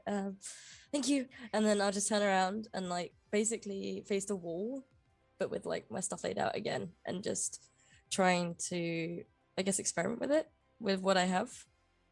Sure, that's fine. As you do see, there is a human that comes by and is like, excuse me, you know, I just want to see if you guys needed any like blood, if any of you can't use, you know, blood bags at all or anything like that. You know, we're full humans and everything, just in case. So if I did take a bite, let's say, then I would end up healing. Correct. You would heal and aggravated, yeah, and then if you rest, that would get you more healed, yeah, because you have 2 aggravated, and then you have your full bar of superficial. So you need to make your way back. Now the superficial is going to be way easier to heal, but the aggravated is a heavy sort of one. So if you rest, you will heal 1 automatically. But if you feed, you're going to heal, yeah. Okay, because so hold on, sorry, I have a question. Sorry. That's fine. So my character sheet had the left side completely full, right? And that is superficial question mark, or sorry. So on your character sheet, by default, when you got it, it's Yeah. gonna show how much health you have maximum. So you have, where are you at?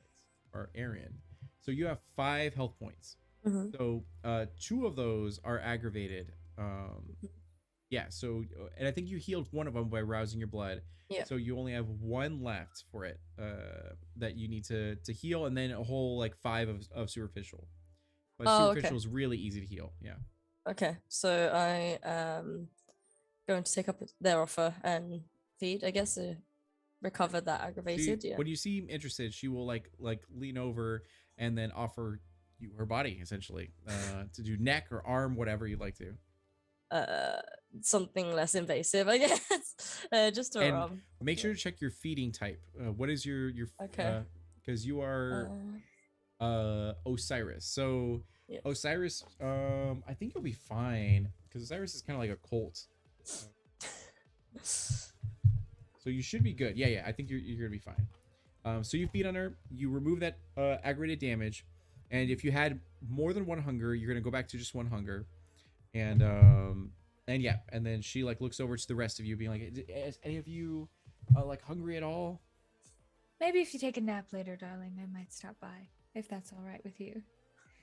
What are your feelings on crystals? Like, oh, I like them. My girlfriend uses them all the time. It's like really cool, and like If it matters at all, because some kindred are very weary about it. I'm a Libra as a Mm. Mm-hmm. Me too. And your rising, darling? that is gonna be Aries. Hmm. Hmm. And do you carry any minerals or gems or stones on you? I don't. Hmm. How do you feel about the moon? I love it. It's beautiful. It's wonderful and amazing. As she's kind of getting a little lightheaded from Mhm. Aaron just like devouring as you watch Aaron's face begin to heal. Yeah. Mhm. Do you feel there's a certain feminine energy to the moon? Perhaps a feminine urge to destroy? I would say so. Yeah, I think so. Hmm. I might take a bite. My clan bane is I can only drink from like believers, Yeah, but it sounds like she qualifies. So it should. Yeah. So I'm gonna take a yeah, chance because I'm a little hungry. yeah, because I think Ventrues can only feed on certain resonance, right? Okay, perfect. Um, certain like I Let me, had let to me, choose a specific type of person. yeah. Okay. Okay. I don't know Yeah. about Because resonance, but we do your Bane. The Venturer are in possession of rarefied palates. When a Venturer drinks from blood from any mortal outside their preference, a profound exertion of will is required. Blah blah blah. So, oh, I see here. Okay, so Swiss descent. Others may feed from soldiers. So your specific one that you need, was like believers in like New Age sort of. yeah. Okay, got it. That works. Okay, perfect. So, Alright. she would qualify. We're gonna say, and sure enough, you feed on her, so you're gonna reduce your hunger to one. Uh, and you guys both are good. I don't think anyone but Aaron took damage, so that's good. And then she And like after Alma. and Alma, sorry, excuse me, but she's mostly healed because of your blood, so that's good. So after this, this woman, this volunteer, gets up and goes like, "If you need anything else, just let me know." As she like gets assistance from a thin blood to head over to a station to get like cookies and blood or orange juice and everything, and to like sort of rest. And you see other people feeding on, and some people get out of control and they have to like be like beat down essentially to get off of the volunteers. But sure enough, yeah, you're able to do it. Finally, have some peace and you have some rest. Yep. Time.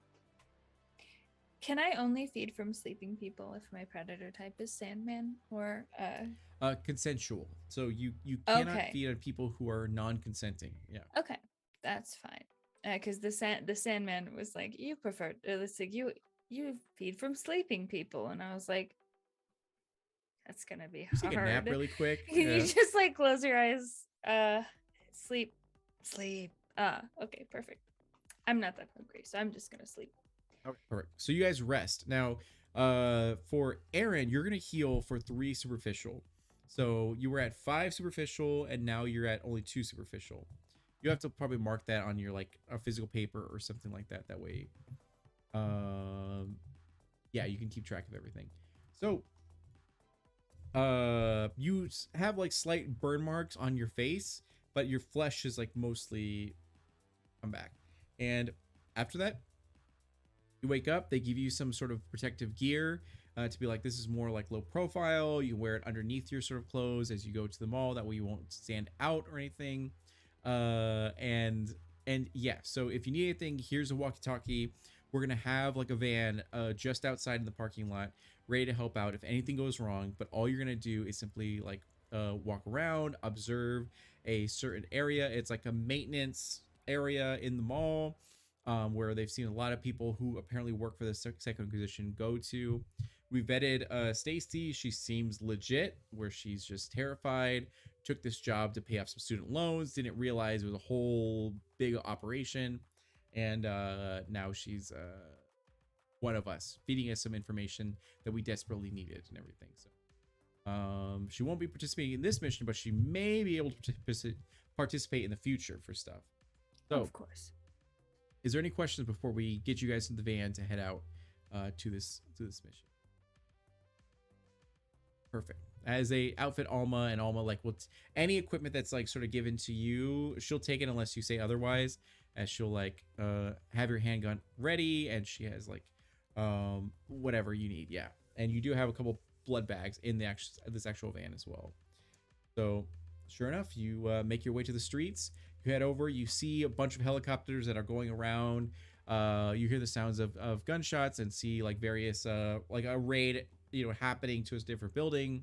As you drive down to Scottsdale Fashion Square, where it's lively, where there's tons of people around, including Second Inquisition. They're kind of like patrolling the area, but the humans are all living their best lives on this Saturday night, Sunday night actually. And yeah, so you get to this mall. They go like, if you need anything, let us know. We are in earshot, or at least from walkie-talkie, and just like if there's anything is weird, let us know. We'll be able to help you guys out. So and sure enough, you guys get down from the van.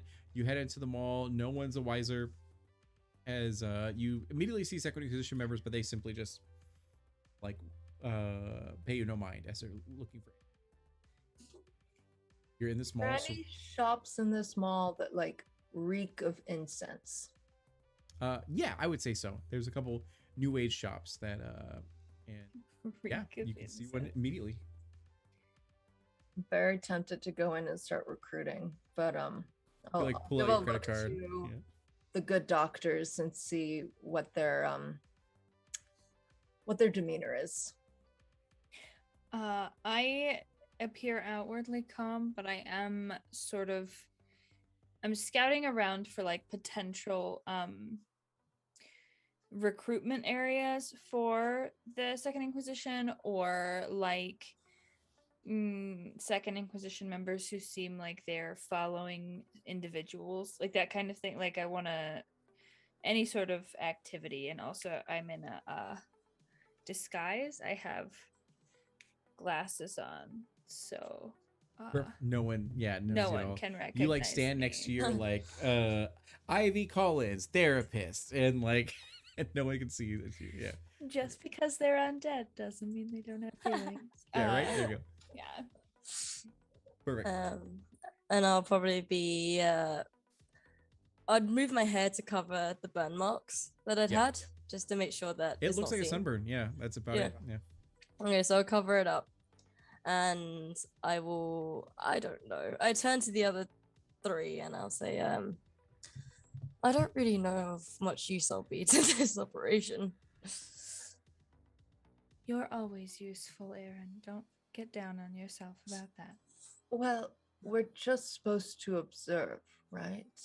Alma goes, yes, we were given instructions very discreetly, I might add. Like, it seems like they didn't want to inform many people about what we're sort of doing. But it looks like we're just supposed to sit by this bench or in this area and just observe a doorway across the way. As you can clearly see, there's two double doors of a maintenance like hallway. As you see some people go in and out, there are various recruitment stations in the mall that are kind of like the army recruitment sort of stuff, as they're like, serve your community, hunt down abnormals and all that kind of stuff. And yeah. Do I see anything to do with like video games or anything of the sort? Oh, yeah, for sure. Yeah. Okay. So are there any like big groups of people like talking about it and like, Yeah, there's tons of people that are congregating and chatting about different things. Vampire hunting games have like shot up the ranks of like popular stuff. Yeah. I'm gonna go and try and blend in with a group like that and like talk to them about video games and whatever, and kind of blend in with the crowd, if that of sorts, but in a comfort zone for me. Sure. And Would keep you an eye on all the like to door. go, or would you like to separate from the group? I just hand to others and I'll say, they seem like my sort of people. I'm gonna head over there. Are there any like book stands that are like near Aaron, but not like? Yeah, we'll say in this area, There is a Self-help Barnes books. and Nobles, a Hot Topic, a Claire's, a EB Games, and then there's was it EB Games or EB Toys? Can't remember. Toys. Yeah, Boy. yeah. EB Toys, yeah, and all these sort of different shops and everything. So you could So- choose to separate into different shops to have different points of view of the area. But yeah, I just want to be outside but close to Aaron, and then I'd also like to scry the soul but cursory scan the crowd for aggression. perfect. If So you that's can go ahead and okay. roll for, we're gonna say wits Rouse and check. awareness. Like to, and then Aaron, are you just trying to blend in with the crowd or just casually walking over? I'm gonna blend in with the crowd, but walk over towards them and just kind of jump in on the conversation, if that makes sense. Sure, that's fine. And you do see that there are quite a few people who are kindred sympathizers who have like pale makeup goths and everything like that, Yeah. who wear fangs to try to like be in support and being like, they have rights. They're also tax paying citizens and all that kind of stuff. And you head over to the game store as you see people congregating and talking about New World and how awesome it is and like all the bugs and everything, but it's still good. And yeah, they just look over to you. And do you have your giant backpack or did you leave it in the facility? No, I have it on me. I always have it on me. I refuse to trust Okay, it with perfect. anyone. Yeah. Yeah. That's yeah. Perfect. So you have your giant backpack and you are how tall? 5'8". 5'8"? Okay. Yeah, you head over and they just kind of like give you a look, but that's nothing major as they just Yeah. like see you as just another patron. And Yeah. Just chat away. And actually, the first time you ever see her really enthusiastic is just talking about video games. hello, my fellow normal like mortals. Yeah. Hello, hello. Hello, kids. Perfect. And then going over to Juniper and Alma, what would you guys like to do?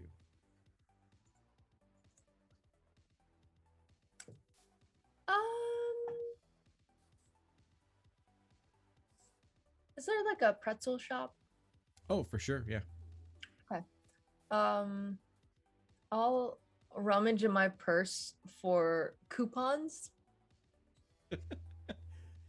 And then by the time we get to the front of the line, I'd like to cast awe or activate awe. Okay. And be like, it's in here somewhere. There was a free pretzel coupon. You do find it, but it's Came in expired the by 2 days. mail. You do find it, but it's expired by 2 days. And Okay. All right. Good thing I've got awe up then. I'm gonna hand it over to the cashier. sure, you see And this give them a teenager winning smile. like looks at it and be like, "Oh, I'm so sorry, miss, but or ma'am, this is expired. We can't take this." Looks No, into it's not. and looks into your eyes. So, do you need to roll anything for awe, or is it simply just activated? It's activated, but it's like a limited effectiveness. So you can call bullshit on me trying to use it like this. But I'm pretty sure it's free. Okay. I'm pretty sure it's free. Let me find it again. Sorry. Yeah, that's fine. Also, we are doing giveaway, so if you would like to participate to win an Umbro Oculus D20, make sure to put in PBN in chat. That's Phoenix by Night, all uppercase, and then you get a chance to win. At the end of the episode, we'll roll to see who is the winner. Yeah. Oh, I'm so sorry. I do have to roll shit. I just didn't have to roll a rouse check. That's what I was remembering. You're good, so go ahead and roll it. Manipulation and presence versus composure and intelligence. Actually, I will. Oh, you know what? I'll let you roll. You need at least one success. All right, okay. Where's my manipulation?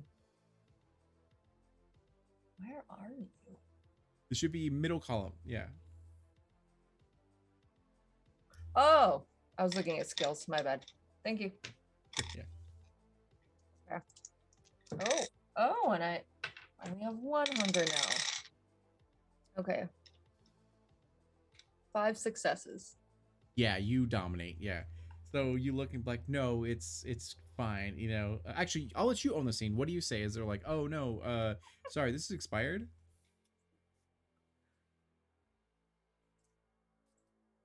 No, it's fine. You see, my friend here, Alma, She very much would like a pretzel. We're on a very important outing. There were some weird men who told us to be here. Uh, I don't fully trust them, but I think their hearts are in the right place. Anyway, we have been up for hours on end, and we need this pretzel.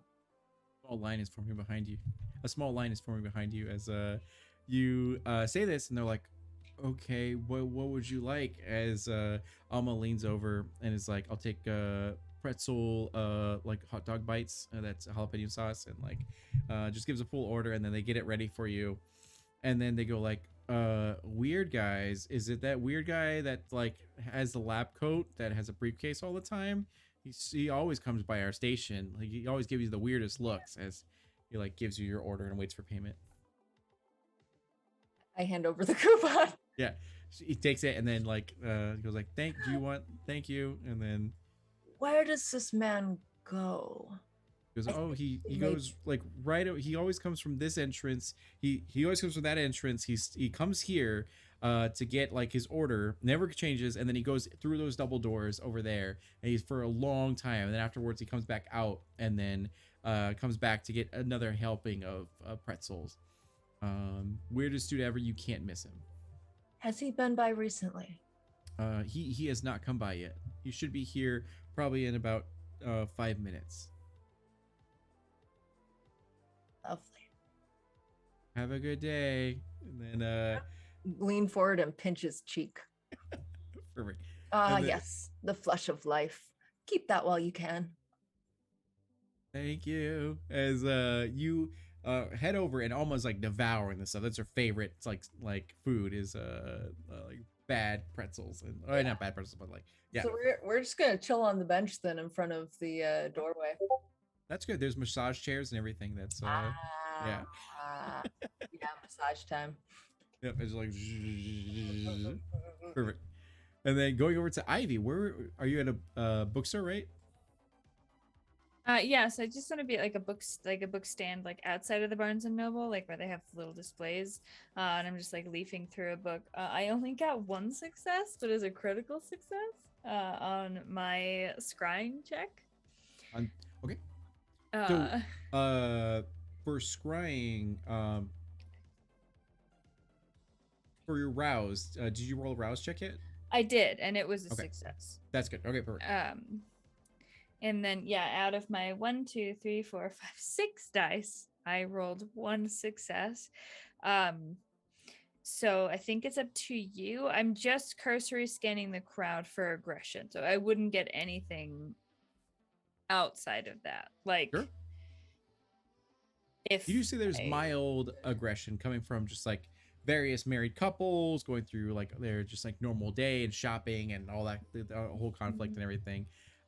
You do notice something odd though near you, as there seems to be a bookstore employee that continues to check his phone and is feeling very off and clearly frustrated and stressed out as he's like putting books away and trying to organize and sort of clean a little bit. Probably about 25 feet away from you. Yeah. I want to go up to him, and I want to be holding like a self-help book, like a bestseller, and I'm like, pardon me, young man. And he goes, "Oh, I'm so sorry. Yeah. How can I help you?" You see his eyes; they're exhausted, and Well, I was just wondering if you carried anything else by this author, but are you okay? Jen Sincero, yeah, she's written a lot of self-help books. You can find a few more of there. He goes, I'm probably shouldn't say this, but no, I'm not okay. But like that's not your problem. Here's a section. You should be able to find a lot of them over here. And I've been told that I'm a really good listener, and I've got a lot of free time if you wanted to talk about it. he goes, as he kind of looks up and tries to look at any sort of management, and he goes like, I don't want to unload on you. I'm sure you have like a busy, like you came here to shop, and I don't want to like. I'm here buying self-help books. Do you think I want to focus on my own problems or maybe focus on somebody else's for a little while? By all means, I can just browse the books while you reshelf and talk about your life if you'd like. Make it look like I'm busy and you're busy. Go ahead and do a check. So charisma and then persuasion. Okay. 1, 2, 3. And my persuasion is also 1, 2, 3. Come on, that's so family now. You need 2 successes. I got no successes. No successes? Okay, perfect. So he's like, Sad. you know what? I have already have 1 strike against me. I shouldn't even mess with it. I'm so sorry to waste your time. But what he's doing is while he's like talking to you and has like a stack of books in one hand and his phone in the other, he like clicks it open and the lock screen pulls up. And you definitely see him and Stacy like in a loving like pose together in like a selfie. Stacy, as- like my soon-to-be ghoul Stacy? Yes, and he goes like, I am, so sorry to bother you. I hope you have a good day. As he like hurries and walks sort of away, and yeah, but you can see that he works at this Barnes and Noble apparently, and yeah, so Oh no. sure enough, right as things sort of like are going through and all that kind of stuff, Juniper, you definitely notice that there is a like very stout man who seems to be about 5'2", very portly as well. As he waddles over to the actual like pretzel stand, gets in line and goes like, I'm gonna have my usual. I need it like really quickly. I'm actually late. And they're like, oh yeah, of course, Mr. Smith. And then they like immediately, or Dr. Smith, and they like assemble everything. And yeah.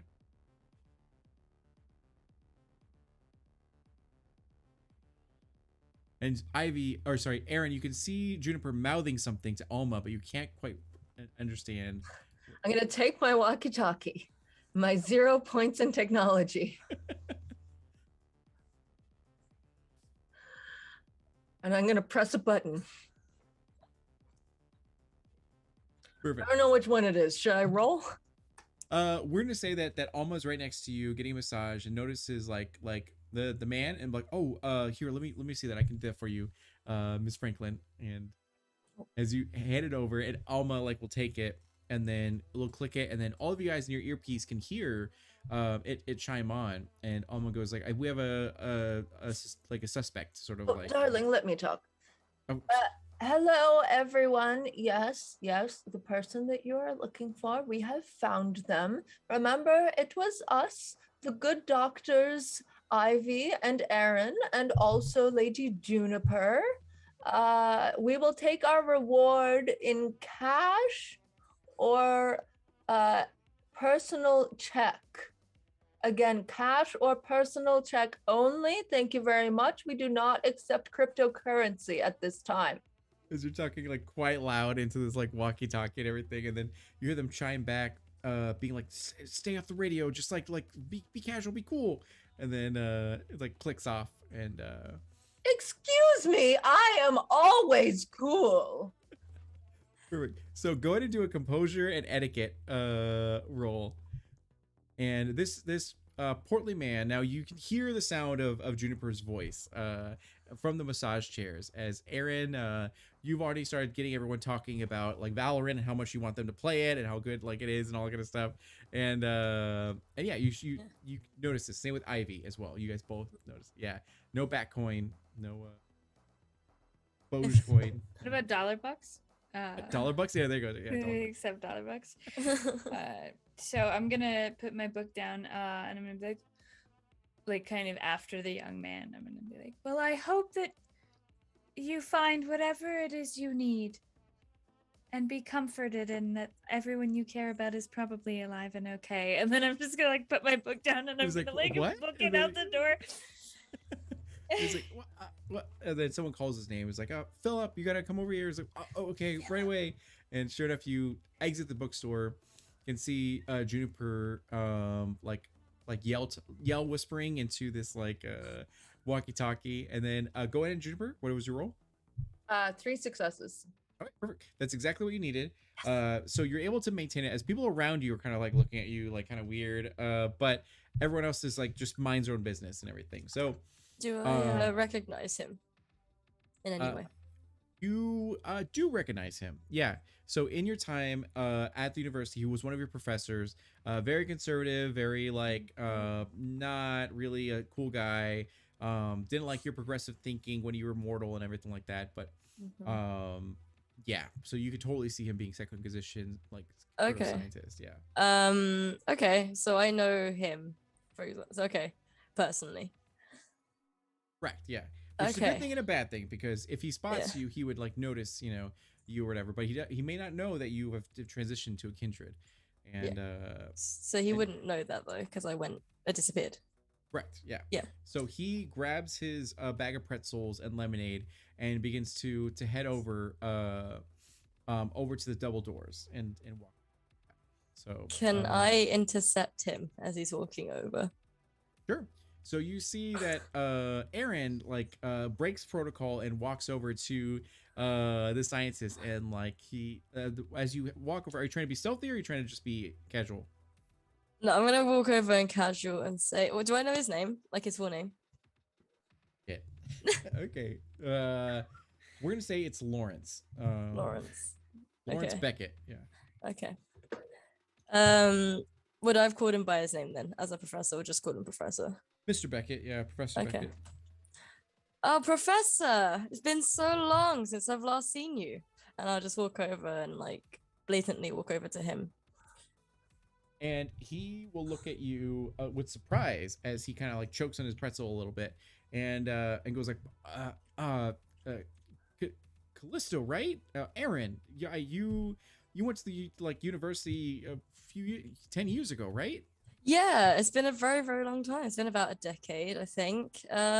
You've taught me a lot while I was at the university. How have you been? Like, oh, good, good, good. I still chasing science, and everything's going well, and living my best life and everything. But I have to apologize. I do have to get to somewhere because I am late for an engagement. It was good to see you. And he like, Oh, we should have a coffee sometime, catch up, and I'd love to know what you're working on now. yeah, absolutely.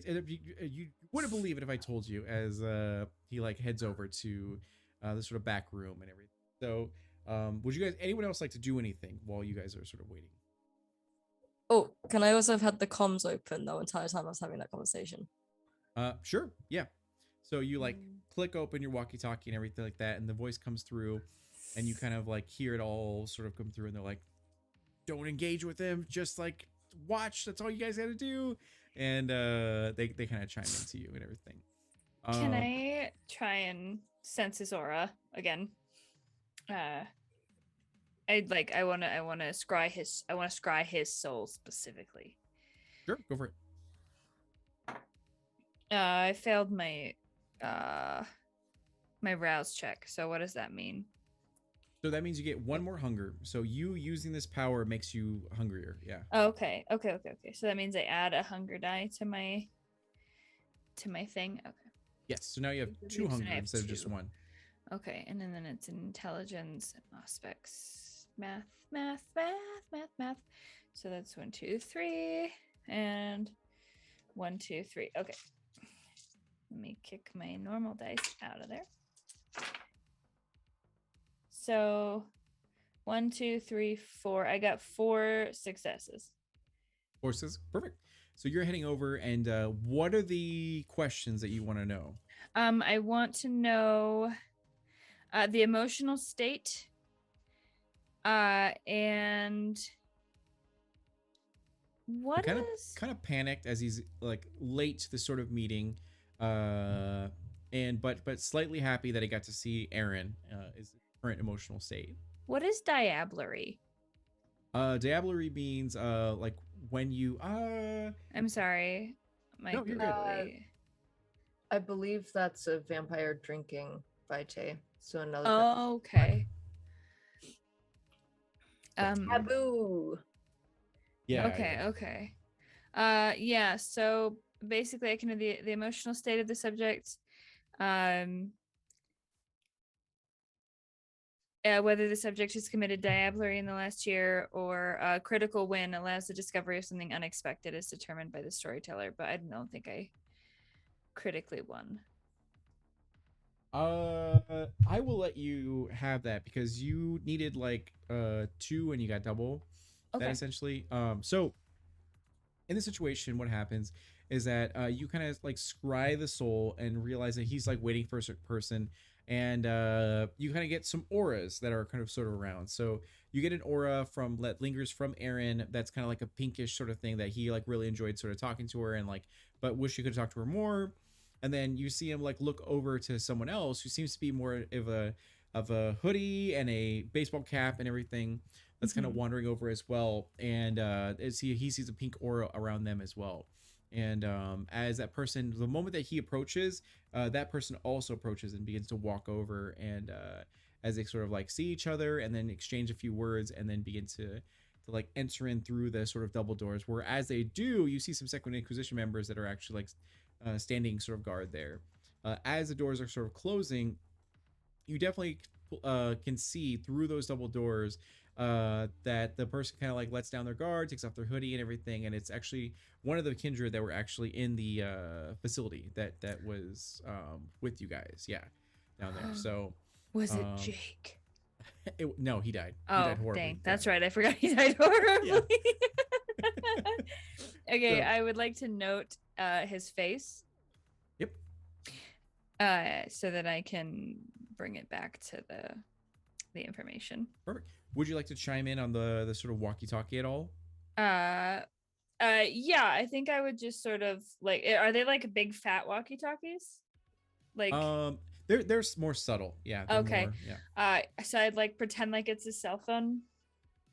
And I'd be like, hey, yeah, so like I know that we were supposed to meet today, but it doesn't look like it's gonna work out because someone unexpected showed up.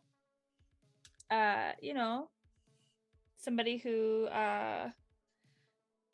really gets along with you and me. Hello, is this thing on? Juniper. Yeah, Grandma. It's on. I can hear you. That's good, Grandma.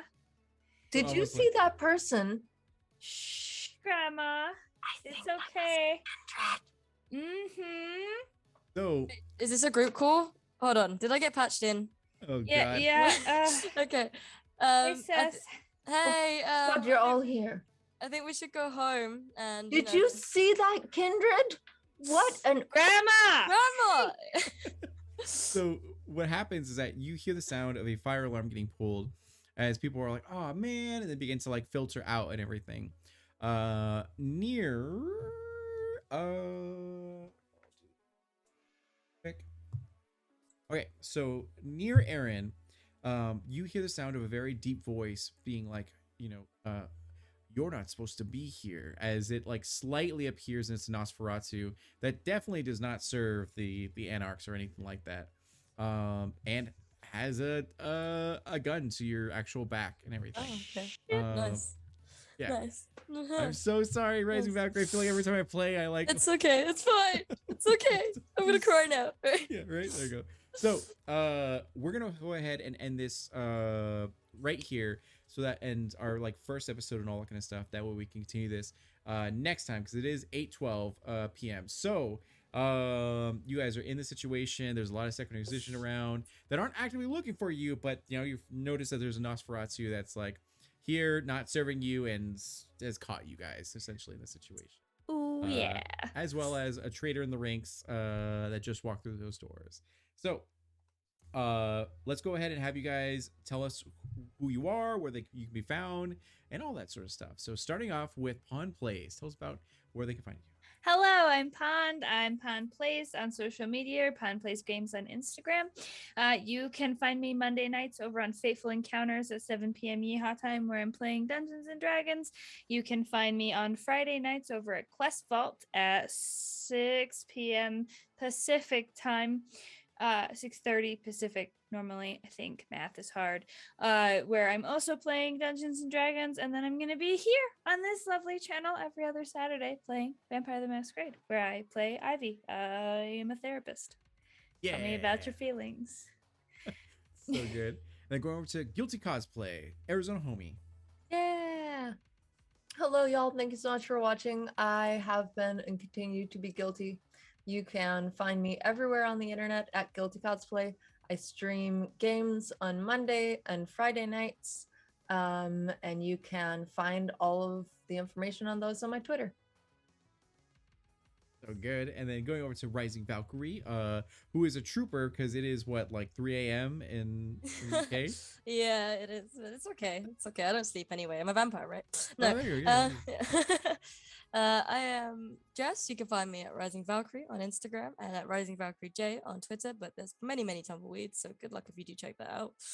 I'll be here every other Wednesday playing in Taya as Queen Eclipse in series on D'Angelo's channel, and also, of course, every other Saturday now on Phoenix by Night Season 2. And I'm very excited to carry on with this with you lot. Yeah. So thank you guys for watching. This was Phoenix by Night, a Vampire the Masquerade mini-series. I'm going to be honest with you, this week coming up, I'm going to be at my honeymoon away from like mostly technology and all that kind of stuff. So I will try to do reruns here.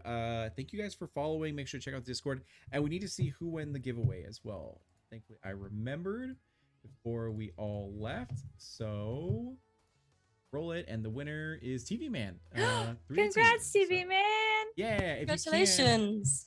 please join the Discord. That way I can get in contact with you and we can get your address to send that over to it and everything. So thank you again for watching, and I hope you guys all have a wonderful weekend. We'll see you later. Bye. Bye. Bye.